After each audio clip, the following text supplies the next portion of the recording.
Commerce graduates welcome back to the channel. So guys, जैसा कि आपको पता है हम business organisation and management series को कवर कर रहे हैं। राइट, सो इस वीडियो में हम नेक्स्ट टॉपिक को डिस्कस करने वाले हैं। इससे पहले वाले पार्ट्स आपने नहीं देखे हैं, सो चैनल की प्लेलिस्ट में जाके उसे ज़रूर चेकआउट करेंगे। Unit 1 unit 2 in the form of marathon भी कंप्लीट हो चुकी है, उसको भी आप वन शॉट में देख सकते हैं। टेलीग्राम इंस्टाग्राम को ज्वाइन कर सकते हैं। टेलीग्राम ग्रुप है commerce group SWNT। So without any further delay let's start this video. So now guys, in this part we are going to discuss this topic, that is decision making meaning and nature. So decision making क्या होता है, सबसे पहले हम उसको discuss करेंगे। Right, decision making की meaning को समझेंगे, देन वन बाय वन हम उसके नेचर के पॉइंट को कवर अप करेंगे जैसा कि आपको पता है। और लास्ट में हमारा होगा क्विज टेस्ट इस टॉपिक से रिलेटेड, जिसका स्कोर आपको क्या करना है, कमेंट सेक्शन में देना है। राइट, सो चलिए हम इस टॉपिक को स्टार्ट कर रहे हैं। So what is decision making? Decision making क्या होता है? आपको ये वर्ड जो है, टर्मिनोलॉजी जो है वो बिल्कुल क्लियर होगी, क्योंकि हम अपनी जनरल लाइफ में यूज भी करते हैं कि हम डिसीजन ले रहे हैं, डिसीजन मेकिंग प्रोसेस में हैं। तो डिसीजन मेकिंग मतलब कि कोई भी डिसीजन लेना। और डिसीजन कैसे लेते हैं, मीन्स हमारे पास डिसीजन जब आता है लेने को, जब हमारे पास ऑप्शंस होते हैं। अदरवाइज कोई ऑप्शंस नहीं है तो आपको डिसीजन क्या लेना, डायरेक्ट आप उसको सेलेक्ट करोगे। बट जब आपके पास ऑप्शंस है और ऑप्शंस में जब आप बेस्ट सेलेक्ट करते हो तो वो होता है आपका डिसीजन मेकिंग।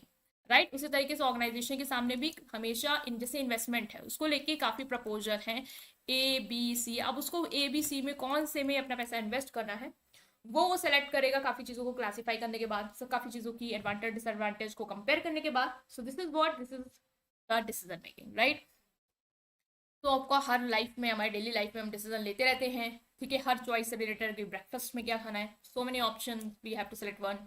ठीक है, करियर में क्या करना है, so many option have to select one. Personal relationship and all. So therefore individual को अपने पर्सनल डिसीजन या ऑर्गेनाइजेशन स्ट्रैटेजीज ये सब सेलेक्ट करना होता है। और डिसीजन जो है वो बहुत ही ज़रूरी होते हैं, सही डिसीजन ले। Right, so decision making is important. तो एक प्रॉपर डेफिनेशन देखेंगे तो कहेंगे कि डिसीजन मेकिंग हमारी एवरीडे लाइफ का पार्ट है। या ऑर्गेनाइजेशन की बात करें तो मैनेजमेंट का बहुत इंपॉर्टेंट पार्ट है, क्योंकि मैनेजमेंट में हमें बहुत सारे डिसीजंस लेने होते हैं। लाइक प्लानिंग के टाइम भी कौन सा प्लान बेटर होगा, ऑर्गेनाइजिंग के टाइम भी कौन सा रिसोर्सेज वगैरह बेटर होंगे, स्टाफिंग कर रहे हैं देन भी कौन सा एम्प्लॉय सेलेक्ट करना चाहिए, वो कैसा कौन बेटर है, डायरेक्टिंग के टाइम एंड लीडरशिप के टाइम, हर टाइम हमें ये सब चीज़ें करनी है। ठीक है, सो बेसिक मीनिंग क्या है कि selecting the best action from various option by considering resources, outcome and personal preferences. कि हमें बेस्ट एक्शन को सेलेक्ट करना है बहुत सारे ऑप्शंस में। उसके दौरान हम क्या क्या चीजें कंसीडर करेंगे जिससे हम बेस्ट तक पहुंच पाए, वो है कि हमारे पास रिसोर्सेज क्या है, उसका जो भी हम सेलेक्ट कर रहे हैं उससे हमें रिजल्ट क्या मिलेगा, या फिर हमारी पर्सनल चॉइसेस या प्रेफरेंस क्या है उसको लेके। दिस प्रोसेस इंक्लूड, सबसे पहले हमें क्या करना है, जो भी सिचुएशन हमारे सामने उसको आइडेंटिफाई करें। लाइक इन्वेस्टमेंट से रिलेटेड है या फिर करियर से रिलेटेड है, जो भी सिचुएशन है जिसमें हमें चॉइसेस करनी है, बेस्ट सेलेक्ट करना है, डिसीजन लेना है, उसको हम आइडेंटिफाई करेंगे। इन्फॉर्मेशन गैदर करेंगे उससे रिलेटेड, उन ऑप्शन से रिलेटेड, सबके प्रोज और कॉन्स को, मीन्स एडवांटेज डिसएडवांटेज को इवेल्युएट करेंगे। और उसके बाद सेलेक्ट करेंगे कि किस चीज को हमें, डिसाइड करेंगे किस चीज को हमें सेलेक्ट करना है। तो इफेक्टिव डिसीजन मेकिंग बहुत इंपॉर्टेंट है हमारी ऑर्गेनाइजेशन की सक्सेस के लिए, चाहे पर्सनल सक्सेस हो, प्रोफेशनल सक्सेस हो, सबके लिए। अगर पुअर डिसीजन लेते हो ऑफकोर्स आपको लॉस होगा, आपकी रेपुटेशन भी मिट्टी में मिल सकती है। राइट डिसीजन लोगे तो आपके लिए अच्छी अच्छी चीजें होंगी। Next is nature of decision making को डिस्कस करेंगे। Very easy. First of all it is a goal oriented. Of course आप कोई चीज सेलेक्ट करना चाह रहे हो, बेस्ट सेलेक्ट कर रहे हो, ठीक है, सो गोल ओरिएंटेड है। इफेक्टिव डिसीजन मेकिंग आपको हेल्प करती है क्लियर गोल्स और स्ट्रैटेजीज सेलेक्ट करने के लिए, ताकि आप उनको अचीव करो। मीन्स आपने जो भी ऑप्शन सेलेक्ट किया, अब उस ऑप्शन से रिलेटेड आपको जो भी कर रहे हो, जैसे बिजनेस के 3 प्रपोजल हैं, हम ये भी ओपन कर सकते हैं, कैफे ओपन कर सकते हैं, इस पैसे से हम बुक शॉप ओपन कर सकते हैं, या फिर हम लाइब्रेरी ओपन कर सकते हैं।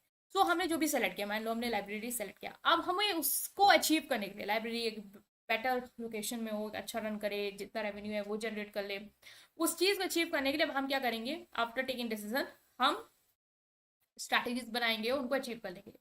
ठीक है, why remaining unbiased and avoiding personal prejudice that may affect judgement. और जो भी आप ऑप्शन सेलेक्ट कर रहे हैं, ठीक है, वो उस टाइम पे आपको बायस नहीं होना है कि आपको लग रहा है कि अगर मतलब इंडिविजुअल सेलेक्ट कर रहा है तो उसको ऑर्गेनाइजेशन के बारे में सोचना है। ऐसा नहीं कि इस ऑप्शन को सेलेक्ट करने से हमें ज्यादा प्रॉफिट होगा, वो थोड़ा सा आपको अवॉइड करना है। डायनेमिक प्रोसेस है, डिसीजन मेकिंग एक डायनेमिक प्रोसेस है। मींस टाइम डायमेंशन और टाइम लैग होता है इसमें। ये technique use for change very with the type of problem involve and time available, means dynamic process. Decision making change होती रहती है, जरूरी नहीं कि आप जैसा डिसीजन ले रहे हैं वैसा ही सामने वाला के पास अगर ऑप्शन हो तो वो भी वही डिसीजन लेगा। समय के साथ या फिर चॉइसेस के साथ वो वेरी करता रहता है, ठीक है। तो ये भी है कि डायनेमिक प्रोसेस है, continuous ongoing process. Of course आपको ऑर्गेनाइजेशन में सीरीज ऑफ डिसीजंस लेते रहने पड़ेंगे, ऐसा नहीं है एक बार ले लिया decision and it's over, not. Intellectual and rational process, as decision a product of reasoning, deliberation, evaluation, decision making is the intellect and rational process. Decision making में आपको रीजनिंग लगानी पड़ेगी, चीज़ों को इवैल्यूएट करना पड़ेगा, ठीक है। जिसके मतलब इसमें आपका mental level, intellectual level, intelligence level first जज होगा और आप कैसे अच्छे डिसीजन ले सकते हो वो भी। सेट ऑफ अल्टरनेटिव, बहुत सारे अल्टरनेटिव अवेलेबल होते हैं जिनको आपको चेकआउट करना है और उनसे आपको एक बेटर अल्टरनेटिव सेलेक्ट करना है, ठीक है। एज अ डिसीजन प्रॉब्लम में arise only when there are 2 और मोर अल्टरनेटिव। डिसीजन आपको तभी लेना पड़ता है जब आपके पास चॉइसेस हो, तो इसका मतलब आपके पास बहुत सारे अल्टरनेटिव होंगे और आपको बेटर अल्टरनेटिव सेलेक्ट करना पड़ेगा। No decision made of when there is only one. अब एक ही अल्टरनेटिव है तो ऑफकोर्स आप उसी के साथ जाओगे, उसमें आपको क्या डिसीजन लेना है। फर्स्ट स्टेप क्या है आपका डिसीजन मेकिंग प्रोसेस का, evaluating pros and con, identifying a situation, choosing a path forward या सेटिंग क्लियर गोल। ऑफकोर्स सबसे पहले हम सिचुएशन को आइडेंटिफाई करेंगे, ठीक है। उसके बाद हम क्या करेंगे, गोल सेट करेंगे, फिर प्रोज एंड कॉन्स वगैरह देखेंगे जो भी हमने पास सेलेक्ट किया है और उसके बाद उसके साथ मूव ऑन करेंगे। तो पहला हो गया। Next is effective decision making involve. एक अच्छा डिसीजन लेने में आपको क्या चीजें इन्वॉल्व होगी, सिर्फ पर्सनल प्रेफरेंस को कंसिडर करेंगे, रिसोर्स और आउटकम को इग्नोर कर देंगे, सारे पॉसिबल आउटकम को इवैल्यूएट करेंगे या स्ट्रक्चर अप्रोच को अवॉइड करेंगे। ऑफ कोर्स सारे पॉसिबल आउटकम को हम इवैल्यूएट करेंगे, देखेंगे कौन सा बेटर है, फिर हम अच्छा डिसीजन ले पाएंगे। विच of the following is not a characteristic of effective decision making. Effective decision making का कौन सा कैरेक्टरिस्टिक नहीं है, goal oriented, biased bye personal preference, rational, intellect, dynamic process. Of course ये हमने नहीं पढ़ा, बायस्ड एंड पर्सनल प्रेफरेंस ये होगा भी नहीं। नेक्स्ट है why decision making considered a dynamic process. Decision making dynamic process क्यों है, it involves a time dimension and change with the type of problem and time available, it is completed in single step, it does not change with time or circumstances, it based slowly on institution। of course ये time dimension mean हो सकता है आज का जो decision इस समय आपने लिया हो, इन फ्यूचर अगर वही सिचुएशन आपके सामने आती है तो आप वो डिसीजन ना लेते, क्या कैसी प्रॉब्लम है, कितना समय अवेलेबल, उस हिसाब से आपका डिसीजन वेरी करता है। हो सकता है आपके पास समय कम है इसलिए आपने ये डिसीजन लिया, ज्यादा होता तो आप कोई और ऑप्शन सेलेक्ट कर लेते हैं, ठीक है। तो वेरी करता है, तो dynamic process. What does decision making implies in term of alternative? Alternative के टर्म में decision making क्या imply करता है, there is always only one option to choose from, there are no alternative, decision problem arise when there are 2 or more alternative, या alternative does not affect decision making। हमने discuss भी किया है कि decision की problem तभी आएगी, तभी आप डिसीजन लेंगे जब आपके पास 2 या 2 से ज्यादा अल्टरनेटिव अवेलेबल होंगे, तभी आपको सिलेक्शन करना होगा। Which aspect highlight the decision making is a continuous process? क्या कहता है कि decision making continuous process है, वन टाइम डिसीजन है, एक बार ले लिया खत्म। Manager make decision frequently and in series. There is no connection with organization process, yet it does not involve any evaluation। Of course, manager को frequently और series में decision लेने पड़ते हैं, one by one, so ये continuous है। Why decision making considered an intellectual rational process? Decision making को intellectual rational process क्यों कहते हैं, क्योंकि ये emotions पे based है, क्योंकि decision product of reasoning, deliberation, evaluation, क्योंकि कोई एनालिसिस नहीं चाहिए या डिसीजन तुरंत लेते हैं। ऑफ कोर्स ये रीजनिंग की जरूरत है आपको, डेलिब्रेशन की, इवैल्यूएशन करना है, इसीलिए ये इंटेलेक्चुअल और रैशनल प्रोसेस है, राइट। जो भी आपका स्कोर आफ्टर 7 वो आपको कमेंट सेक्शन में दे लेना। We are going to cover 7 effective steps of decision making. इससे पहले डिसीजन मेकिंग क्या होती है, मीनिंग, ठीक है, फीचर्स, ये सारी चीजें हमने डिस्कस कर ली हैं। आज हम इफेक्टिव जो स्टेप्स हैं, इस डिसीजन मेकिंग कैसे होती है, जो इंपॉर्टेंट स्टेप्स हैं इसके, वो कवर अप करेंगे। सो जैसे कि आपको पता है सबसे पहले हम स्टेप्स को कवर अप करेंगे one by one, and at the end आपका होगा क्विज टेस्ट जिसका स्कोर, ठीक है, जिसका स्कोर जो भी टोटल है उसके रिगार्डिंग आपका क्या आया है वो आपको कमेंट सेक्शन में बताना है, ठीक है। तो चलिए स्टार्ट करते हैं। 7 स्टेप्स ऑफ डिसीजन मेकिंग क्या है। पहला है कि हम अगर बात करें डिसीजन मेकिंग तो हमें पता है जब हमारे पास चॉइसेस होती है, मीन्स जब हमारे पास ऑल्टरनेटिव होते हैं तभी हमें डिसीजन मेकिंग करनी होती है। लाइक आपके पास मान लो करियर है, ठीक है, करियर आपका है, प्रॉब्लम है कि आपको कौन सा करियर सेलेक्ट करना है, मान लो ये प्रॉब्लम है। सो आपके पास बहुत सारे ऑप्शंस हैं, लाइक साइंस स्ट्रीम से है तो आपके पास बहुत सारे ऑप्शंस हैं कि आप किस फील्ड में जाना चाहिए, ठीक है। सो आप उसके हिसाब से अपना जो भी बेस्ट ऑप्शन होगा वो सिलेक्ट कर लेंगे। तो क्या स्टेप्स हैं डिसीजन मेकिंग के, वो क्या है? पहला है आइडेंटिफाई द डिसीजन। डिसीजन किस चीज के लिए लेना है, क्या नीड है, वो आइडेंटिफाई करो। मीन्स क्लियरली आइडेंटिफाई करो प्रॉब्लम क्या है। Understanding the nature of decision is crucial as it set the foundation for the entire process. What do I need to decide, means मुझे क्या डिसाइड करना है, ठीक है, वो अपने आप से पूछो। What do I need to decide मतलब क्या जरूरत है मुझे डिसाइड करने की। नेक्स्ट आता है gather information, collect relevant data, fact and resources that will help you understand the options available. Means मान लो मेरी जो प्रॉब्लम है वो है करियर रिलेटेड, मुझे करियर का सेलेक्ट करना है कि मुझे किस फील्ड में वर्क करना चाहिए। तो ये मेरी क्या है, ये इसके रिगार्डिंग मुझे डिसीजन लेना है, ये मेरी एक नीड है जिसके रिगार्डिंग मुझे क्या करना है, डिसाइड करना है कि मुझे क्या करना चाहिए। अब उससे रिलेटेड मैं जो भी डेटा है, फैक्ट्स है, रिसोर्सेज हैं, वो समझूंगी ताकि मेरे पास जो ऑप्शंस अवेलेबल हैं उनको समझ पाऊँ। लाइक मेरे पास जो भी ऑप्शंस हैं, ठीक है, लाइक आप सोचो मैं कॉमर्स बैकग्राउंड से हूँ, तो मेरे पास ऑप्शन है मुझे सीए करना है, सीएस करना है, या बैंकिंग सेक्टर में जाना है। सो उन सबसे रिलेटेड मैं डेटा कलेक्ट करूंगी, फैक्ट्स कलेक्ट करूंगी जो मुझे हेल्प करें कि कौन सा ऑप्शन मेरे लिए ईजी टू गो होगा, जिसमें मुझे कम एफर्ट्स करने पड़े और अच्छा खासा पैकेज भी मिल जाए। तो जो भी इंटरनल एक्सटर्नल रिसर्च है वो मैं करूंगी, ठीक है, जो रिसोर्सेज यूज कर सकती हूँ वो सब यूज करके रिसर्च बाकायदा पूरी करूंगी। और the goal is to have enough information to make the inform decision. और ये गोल होता है इस स्टेज में कि आपके पास इंफॉर्मेशन, एक अच्छा डिसीजन लेने के लिए जितनी इंफॉर्मेशन चाहिए वो हो, ठीक है, उतना आप उसके बारे में रिसर्च कर लो। Next is identify alternative. जितने भी ऑप्शंस अब आपको नजर आ रहे हैं उनको ब्रेनस्टॉर्म करो, उनको लिस्ट आउट करो कि क्या क्या ऑप्शंस हो सकते हैं जो मैं कर सकता हूँ। लाइक बिजनेस में मुझे एक प्रोजेक्ट में इन्वेस्ट करना है, सो मेरे पास कौन कौन से प्रोजेक्ट्स हैं जिसमें मैं इन्वेस्ट कर सकता हूँ। बहुत सारे आपके पास अल्टरनेटिव्स होंगे जिसकी वजह से आपके पास फ्लेक्सिबिलिटी रहेगी कि आप डिसाइड कर पाओ कि कौन सा ऑप्शन आपको चूज करना है जो आपके लिए बेस्ट होगा, ठीक है।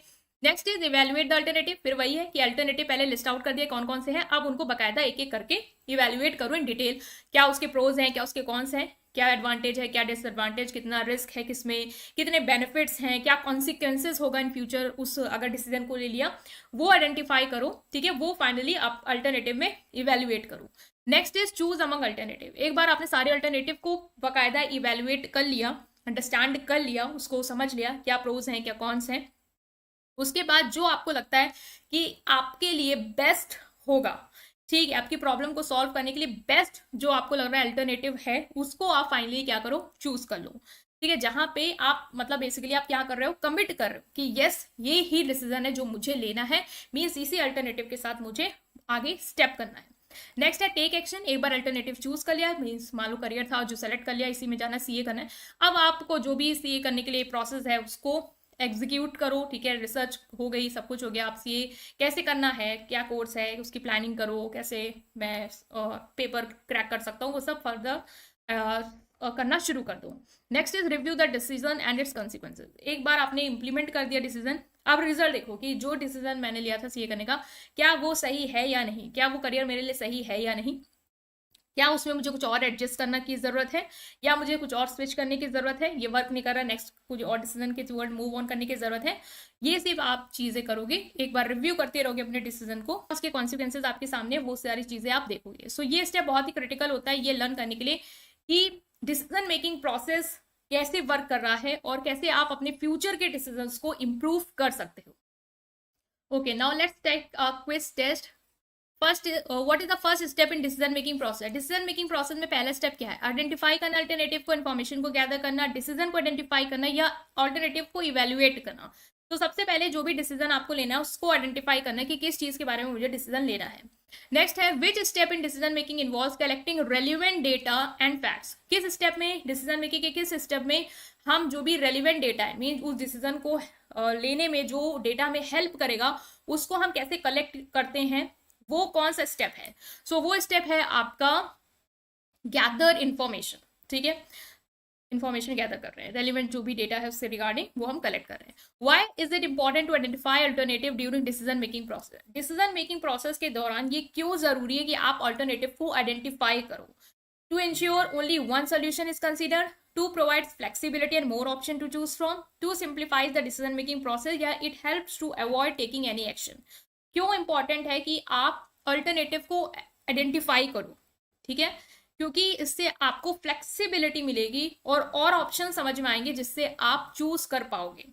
ठीक है, ओके नेक्स्ट है आपका what does evaluating alternative involves. और इवॉल्यूएट कर रहे हैं मतलब हम जो भी अल्टरनेटिव उनको इवेल्युएट कर रहे हैं उसमें क्या होता है, क्या चीज हम देखते हैं, जो भी प्रोस कॉन्स उसको इग्नोर करते हैं या फिर जो भी रिस्क बेनिफिट पोटेंशियल कॉन्सिक्वेंसेस को कंसिडर करते हैं या जो भी फर्स्ट ऑप्शन को सेलेक्ट कर लेते हैं या फिर अवॉइड कर लेते हैं। सो पहला है कंसिडर करते हैं। At which step do you commit to one course of action after analysing all the option. एक बार सारे ऑप्शन एनालाइज कर लें। अब वो कौन सा स्टेप है जिसमें आप एक ऑल्टरनेटिव के साथ कमिट कर देते हो कि ठीक है मुझे यही करना है।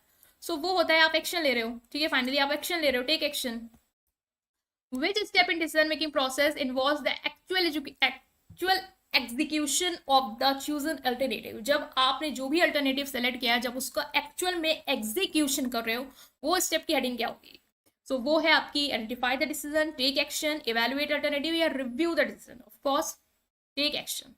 What is the purpose of reviewing the decision and consequences? जो भी इसके consequences हैं उसको रिव्यू करने का या डिसीजन को रिव्यू करने का क्या पर्पस है। To select more alternative, to learn from the decision and make future improvement, to avoid responsibility या to stop evaluating outcome. Of course हम क्यों रिव्यू कर रहे हैं, एक बार अब जो डिसीजन ले लिया उसको, ताकि हम ये समझ पाए कि जो भी हमने डिसीजन लिया उससे हमने क्या सीखा और अगर हमारा वो डिसीजन वर्क नहीं किया तो हम क्या फ्यूचर में उसमें इंप्रूवमेंट ला सकते हैं। राइट गाइस, सो ये है आपके आंसर जो हमने यहाँ पे डिस्कस किए। आई होप आपको ये समझ में आ गए होंगे। स्टिल कोई भी डाउट है अगर आपको उसको कमेंट सेक्शन में पूछ सकते हैं और अपने जो भी स्कोर है उसको कमेंट सेक्शन में देंगे। Guys in this part we are going to discuss this topic that is role of decision making. Decision making का क्या रोल है वो हम डिस्कस करेंगे। तो जैसे कि आपको पता है हम सबसे पहले जो भी रोल है उसको डिस्कस करेंगे, उसके इंपॉर्टेंट पॉइंट्स, और लास्ट में होगा आपका क्विज टेस्ट। ठीक है, जिसका स्कोर आपको क्या करना है कमेंट सेक्शन में मुझे देना है। राइट, सो स्टार्ट कर रहे हैं role of decision making. Decision making के इससे पहले जो भी चीज़ें थी हमने डिस्कस कर ली है, मीनिंग की, फीचर्स की, ठीक है, स्टेप्स वगैरह वगैरह। अब हम रोल को डिस्कस करेंगे कि डिसीजन मेकिंग का की रोल क्या है। ठीक है, सो डिसीजन लेना बहुत ही इंपॉर्टेंट पार्ट है लाइफ का, चाहे वो इंडिविजुअल का हो या ऑर्गेनाइजेशन का हो। ऑर्गेनाइजेशन में भी आपको डिसीजन लेने पड़ते हैं, अल्टरनेटिव को आइडेंटिफाई करना पड़ता है, बेस्ट सेलेक्ट करना पड़ता है, एग्जीक्यूट करना पड़ता है। ठीक है, जिससे आप ऑब्जेक्टिव जो भी है वो पूरा कर लो। ठीक है, accomplishment of personal organisational objective, enhance performance, risk minimisation and success maintenance all depend on effective decision making. आपने कितना अच्छा फैसला लिया है वही आपको हेल्प करेगा अपनी जो भी पर्सनल हो या ऑर्गेनाइजेशन के गोल्स हैं उनको पूरा करने में, अपनी परफॉर्मेंस को इम्प्रूव करने में, रिस्क को कम करने में। अब जैसे कोई ऐसा प्रोजेक्ट आपने सेलेक्ट किया जिसमें रिस्क कम था, ठीक है, इन कंपेयर टू जो आप सेलेक्ट कर सकते हो उसमें आपको बहुत ज्यादा लॉस हो सकता था फाइनेंशियल, तो उससे क्या हो, अपने रिस्क मिनिमाइज कर दे एक अच्छा डिसीजन लेके। सो ये है एक तरीके से कि डिसीजन एक अच्छा लेना क्या कर सकता है आपके लिए, क्या उसके बेनिफिट्स हैं ये। सो पहला है strategic planning. Decision making is important element of strategic planning. It provides the framework for taking decision that determines the goals और ऑब्जेक्टिव। डिसीजन मेकिंग जो है वो स्ट्रैटेजिक प्लानिंग का इंपॉर्टेंट एलिमेंट है। जब भी हम प्लानिंग कर रहे होते हैं तो हमारे पास क्या होते हैं, बहुत सारे वेज होते हैं उस प्लान के गोल्स को अचीव करने के। तो वहां पे हम क्या कर रहे होते हैं, डिसीजन ले रहे होते हैं कि हमें कौन सही प्लान के साथ मूव करना है। तो एक फ्रेमवर्क देता है हम ताकि डिसीजन ले पाए जो हमारे गोल्स और ऑब्जेक्टिव को पूरा करने में हेल्प करेगा। नेक्स्ट है problem solving. Of course decision making help करता है इंडिविजुअल ऑर्गेनाइजेशन को to identify all the possible solution and decide the best course of action. मान लो ऑर्गेनाइजेशन में कोई भी प्रॉब्लम है, ठीक है, तो उसके रिगार्डिंग बहुत सारे सॉल्यूशंस होंगे जिससे आप उस प्रॉब्लम को सॉल्व कर सकते हो। तो डिसीजन मेकिंग हेल्प करेगा कि सारे सॉल्यूशन को एक बार अच्छे से क्या करो, इवेल्युएट करो और जो बेस्ट हो उसको सेलेक्ट कर लो। ठीक है, इसमें हम क्या करते हैं, जो भी करंट सिचुएशन है उसको इवेल्युएट करते हैं, क्या कॉज है उस प्रॉब्लम का वो फाइंड आउट करते हैं, कैसे हम उसको बैलेंस कर सकते हैं और क्या बेस्ट एक्शन है जो हम ले सकते हैं उस प्रॉब्लम को सॉल्व करने का, वो हम लेते हैं। Opportunity identification. Making decision enable one to recognise and take advantages of opportunity. Decision making आपको हेल्प करती है कि आपके सामने जो भी अपॉर्चुनिटी है उनको आप पहले बात तो आइडेंटिफाई कर पाओ और उससे फायदा उठा पाओ। It allow for identifying potential advantage and determining if they are consistent with the objective of person organization. ये अलाउ करता है कि आप जो भी एडवांटेज है आपके सामने, ठीक है, उनको आइडेंटिफाई कर पाओ और ये डिटरमाइन कर पाओ कि क्या वो आपके ऑब्जेक्टिव, जो भी आपके गोल्स हैं ऑर्गेनाइजेशन के या पर्सनल गोल्स हैं, क्या वो ऑब्जेक्टिव को पूरा कर पा रहे हैं या नहीं। ठीक है, मान लो आपके पास बहुत सारे प्रोजेक्ट्स हैं, उस प्रोजेक्ट में आपने क्या किया, डिसाइड कर ले कि कौन सा प्रोजेक्ट आपको लग रहा है कि उससे आपको फायदा हो सकता है और उससे आप अपॉर्चुनिटी या एडवांटेज उठा सकते हो। तो जब बेटर डिसीजन लोगे, चीज़ों को इवेल्युएट करोगे, तभी तो आप आइडेंटिफाई कर पाओगे ना कि किस चीज़ से क्या एडवांटेज मिल रही है और उस एडवांटेज का कैसे फायदा उठा सकते हैं। Next is resource allocation, decision making essential for allocating resources effectively, whether it is allocation of budget, time and personal. अब बजट बना रहे हो या टाइम अलॉट कर रहे हो, ठीक है, तो उसमें भी आपके पास बहुत सारे ऑप्शंस होते हैं कि बजट ऐसे बनाए वैसे बनाए। तो वहां पे भी हम डिसीजन ले रहे होते हैं कि किस तरीके से कम रिसोर्सेज से ज्यादा चीजें प्रोड्यूस कर पाए या ज्यादा से ज्यादा बेनिफिट उठा पाए। सो ये भी आपको हेल्प करता है कि जो भी रिसोर्सेज पहले उसको इवेल्युएट करो, कहाँ पे प्रायोरिटी है, मतलब कहाँ पे आपको लग रहा है कि ज्यादा इन्वेस्ट करना है, वो आइडेंटिफाई करो और उसी हिसाब से रिसोर्सेज को अलग अलग जगह पे बांट दो। तो डिसीजन लेना पड़ेगा आपको, वो भी इंपॉर्टेंट है, इसमें हेल्प करेगा।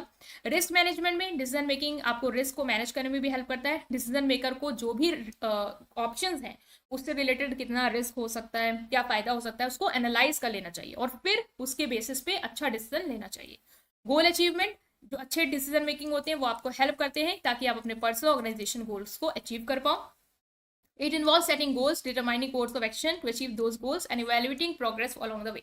Means ये आपको हेल्प करते हैं कि आपकी क्या गोल्स है उसको सेट कर लो, किस तरीके से आपको एक्शन लेने चाहिए ताकि वो गोल अचीव हो जाए, वो डिटरमाइन कर लो और अपनी प्रोग्रेस को इवेल्युएट करते रहो कि किस तरीके से हम जा रहे हैं, ठीक है। Next is continuous improvement, good decision making require continuous improvement, organisation must evaluate their performance, determine where they can improve. एक बार डिसीजन ले लिया इसका मतलब ये नहीं कि आप एंड कर दिया, एक बार डिसीजन ले लिया तो देखते जाओ उस डिसीजन से क्या रिजल्ट आ रहा है, ठीक है, क्या और इम्प्रूवमेंट कर सकते हैं उस डिसीजन में और क्या चेंजेस ला सकते हैं जिससे हमारी परफॉर्मेंस और बेटर हो जाए। तो ये डिसीजन मेकिंग हेल्प करता है कि आप एक साइकिल के थ्रू जाओ, ठीक है, और जो भी आपको लगता है कि एडजस्टमेंट कर सकते हैं for making better decision, for improving our decision that we have already took, तो वो भी आप कर पाओगे। तो let's take a quiz test. सबसे पहले which of the following roles does decision making play in strategic planning. Strategic planning में कौन सा रोल डिसीजन मेकिंग प्ले करता है? It help avoid all the risk. It provide a framework for setting goals and objective. It reduce the need for long-term planning. Yeah, it simplifies the organizational task. Which of the following roles does decision making play in strategic planning? Strategic planning में decision making क्या करता है, हमने अभी देखा था, ये एक फ्रेमवर्क बताता है, ठीक है। स्ट्रैटेजिक प्लानिंग प्लान बना रहे तो एक फ्रेमवर्क हमें प्रोवाइड करता है कि इस डिसीजन से हम अपने गोल्स और ऑब्जेक्टिव को पूरा कर सकते हैं। How does decision making help in problem solving? Bye focusing on short term issue, सिर्फ शॉर्ट टर्म इशू में फोकस करेगा और प्रॉब्लम सॉल्व हो जाएगी। Bye identifying all the possible solution select the best one, या फिर ये करेगा कि जितने भी ऑप्शंस हैं या सोल्यूशन है उस प्रॉब्लम के, उसको पहली बात तो आइडेंटिफाई कर लो और जो भी बेस्ट है उसको सेलेक्ट कर लो। इग्नोर कर दो, सिचुएशन को एनालाइज ही मत करो, या जो भी अल्टरनेटिव उनको इग्नोर मार दो। ऑफकोर्स बी है, what role does decision making play in opportunity identification? Opportunity identification में डिसीजन मेकिंग क्या रोल प्ले करता है? It help recognise and take advantage opportunity, जो भी हमारे सामने अपॉर्चुनिटी है पहले तो हम उसको रिकॉग्नाइज करें क्या है और उससे फायदा उठा पाए। या एलिमिनेट कर देता है कि हमें मतलब जरूरत ही नहीं है अपॉर्चुनिटी को इवेल्युएट करने की, या ये अवॉइड कर देता है गोल्स अपॉर्चुनिटी को, या सिर्फ और सिर्फ रिसोर्स मैनेजमेंट पे फोकस करेगा। ऑफकोर्स ये हमें रिकॉग्नाइज करता है, कहता है कि रिकॉग्नाइज करो जो भी अपॉर्चुनिटी है और जो भी आप कर सकते हो उसका फायदा। How does decision making contribute to resource allocation? Decision making resource allocation में, रिसोर्स के डिस्ट्रीब्यूशन में कैसे कंट्रीब्यूट करता है? It automatically increase resources, it help allocate resources by evaluating prioritise and available resource. में जो भी रिसोर्स हैं सबसे पहले हम देखेंगे हमारी प्रायोरिटी क्या है, उसको इवैल्यूएट करेंगे और उसके हिसाब से रिसोर्स जो भी अवेलेबल है उसको बांटेंगे। ये एलिमिनेट कर देता है, मतलब कहता है कि जरूरत ही नहीं है रिसोर्स की नीड को इवैल्यूएट करने का, या सिर्फ और सिर्फ बजट पे फोकस करो। तो ऑफकोर्स ये फोकस ये करता है कि मतलब जो भी रिसोर्स हैं आप उनको उस तरीके से बांटो जिससे प्रायोरिटी हो, मतलब जो आपको लग रहा है कि जहाँ पे मेरे फाइनेंस रिसोर्स है, जहाँ पे आपको लग रहा है कि पैसा इन्वेस्ट करना ज्यादा जरूरी है, पहले वहां पे लगाओ, फिर कहीं और लगाओ, फिर उस तरीके से लगाओ जिससे आप अच्छा यूटिलाइजेशन कर पाओ। In what veg decision making important for risk management? Risk management के लिए डिसीजन मेकिंग कैसे इंपॉर्टेंट है? इट अवॉइड इवेल्युएटिंग रिस्क, क्योंकि डिसीजन मेकिंग हम रिस्क नहीं इवेल्युएट करते। ये अलाउ करता है डिसीजन मेकर को कि वो रिस्क को एनालाइज करे और अलग अलग ऑप्शन से बेनिफिट उठा पाए। ये गारंटी करता है कि कोई रिस्क ही नहीं होगा, या ये एलिमिनेट कर देता है कि कोई जरूरत ही नहीं है कि रिस्क के कंसिक्वेंसेस को कंसीडर करो। ऑफकोर्स रिस्क मैनेजमेंट में यही करता है कि डिसीजन मेकर अलाउ करता है कि जो भी रिस्क है उसको एनालाइज करे और जो भी ऑप्शंस हैं उनको बेनिफिट क्या है वो फाइंड आउट करो। How does decision making assist in achieving goal, decision making goals को अचीव करने में कैसे असिस्ट करता है। ये सिर्फ शॉर्ट टर्म गोल पे फोकस करता है, ये हेल्प करता है कि हमारे गोल सेट करें, एक्शन डिटरमाइन करें और प्रोग्रेस इवैल्यूएट करें। ये अवॉइड कर देता है मॉनिटरिंग प्रोग्रेस या it eliminate the need for setting goal. Of course ये हमें हेल्प करता है कि हम गोल्स को सेट करें, क्या एक्शंस हैं उनको फाइंड आउट करें, मतलब गोल्स को अचीव करने के लिए क्या पॉसिबल आउटकम है वो फाइंड आउट करें और जो भी बेटर लग रहा है उसको सेलेक्ट करके प्रोग्रेस को इवैल्यूएट करें। Why is continuous improvement important decision making, continuous improvement क्यों इंपॉर्टेंट है डिसीजन मेकिंग, क्योंकि ये जरूरी है ऑर्गेनाइजेशन की कि वो अपनी परफॉर्मेंस को इग्नोर कर दे। ये अलाउ करता है for constant evaluation adjust to improve functioning, मतलब ये अलाउ करता है कि हम कंसिस्टेंटली इवैल्यूएट करते रहे अपने डिसीजन को और हमें जहां लगता है कि हमें इंप्रूवमेंट की जरूरत है वहां पे हम एडजस्टमेंट करें।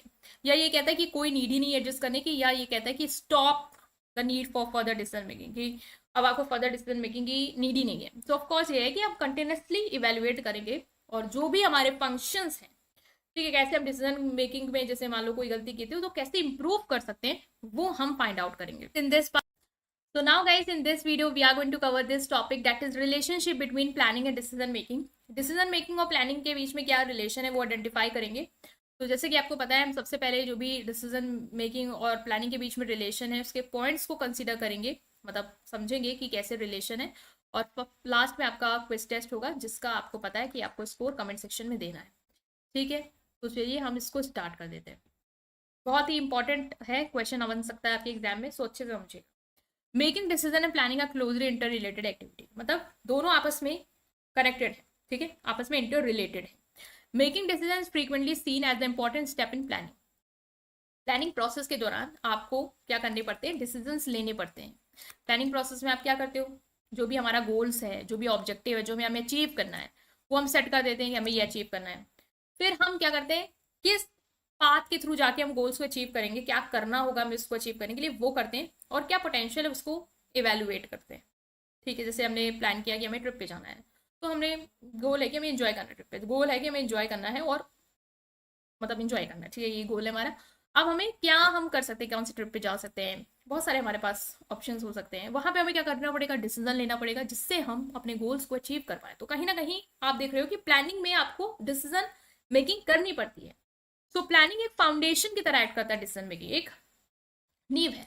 Planning is the process of setting goal, determining resources and creating a strategy that help in accomplishment of organization goal। यहाँ बताया गया प्लानिंग क्या है, एक ऐसा प्रोसेस है जिसमें आप गोल सेट करते हो, उस गोल को अचीव करने के लिए मुझे किस किस रिसोर्स की जरूरत होगी, कौन से लोग चाहिए होंगे, कितना पैसा चाहिए होगा, कितना मटेरियल चाहिए होगा, वो डिटरमाइन करते हैं और एक स्ट्रैटेजी बनाते हैं जिसके थ्रू गुजर के हम अपने गोल को पूरा कर लेंगे। तो प्लान एक फ्रेमवर्क की तरह हेल्प करता है हमें ये अचीव करने में कि कैसे गोल को अचीव करें, एक डायरेक्शन देता है। डिसीजन मेकिंग नेसेसरी है इफेक्टिव प्लानिंग के लिए। Making decision is essential to the planning process to choose the appropriate course of action for achieving goal. Goal को अचीव करने के लिए जब आप प्लानिंग कर रहे हैं तो आपके पास बहुत सारे ऑप्शंस अवेलेबल होंगे। जरूरी नहीं एक गोल, एक चीज को अचीव करने का एक ही रास्ता है, ऑफकोर्स मल्टीपल वेज होंगे।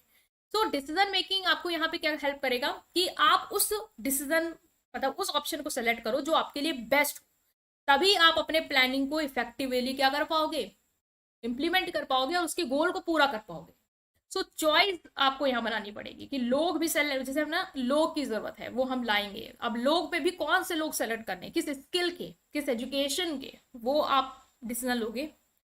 प्रायोरिटी की वाइज डिसीजन लोगे कि कहाँ पे रिसोर्स लगाना है, कहाँ पे नहीं लगाना है, डेडलाइन क्या होगी, टाइमिंग का डिसीजन लोगे कि किस समय तक वो पूरा हो जाना है। तो ये सब आपके प्लानिंग के अंदर ही आएगा। प्लानिंग और डिसीजन मेकिंग कॉन्स्टेंट प्रोसेस है, मतलब दोनों साथ साथ ऑन गोइंग चलते ही रहते हैं, कंटिन्यूसली आप देखते रहते हो, डिसीजन लेते रहते हो, प्लान बनाते रहते हो। ठीक है, प्लान रिवाइज किया आपने तो फिर आपको डिसीजन लेना पड़ेगा कि अब क्या करना है, कैसे करना है, कौन सा ऑप्शन सेलेक्ट करना है, कहाँ एडजस्टमेंट करना है। तो ये कंटिन्यूस प्रोसेस है। Planning provide framework for decision making during implementation. Planning जो है डिसीजन मेकिंग को एक फ्रेमवर्क प्रोवाइड करता है जब हम डिसीजन को इंप्लीमेंट कर रहे हैं। Means making decision required to successfully carry out strategy once it has been created.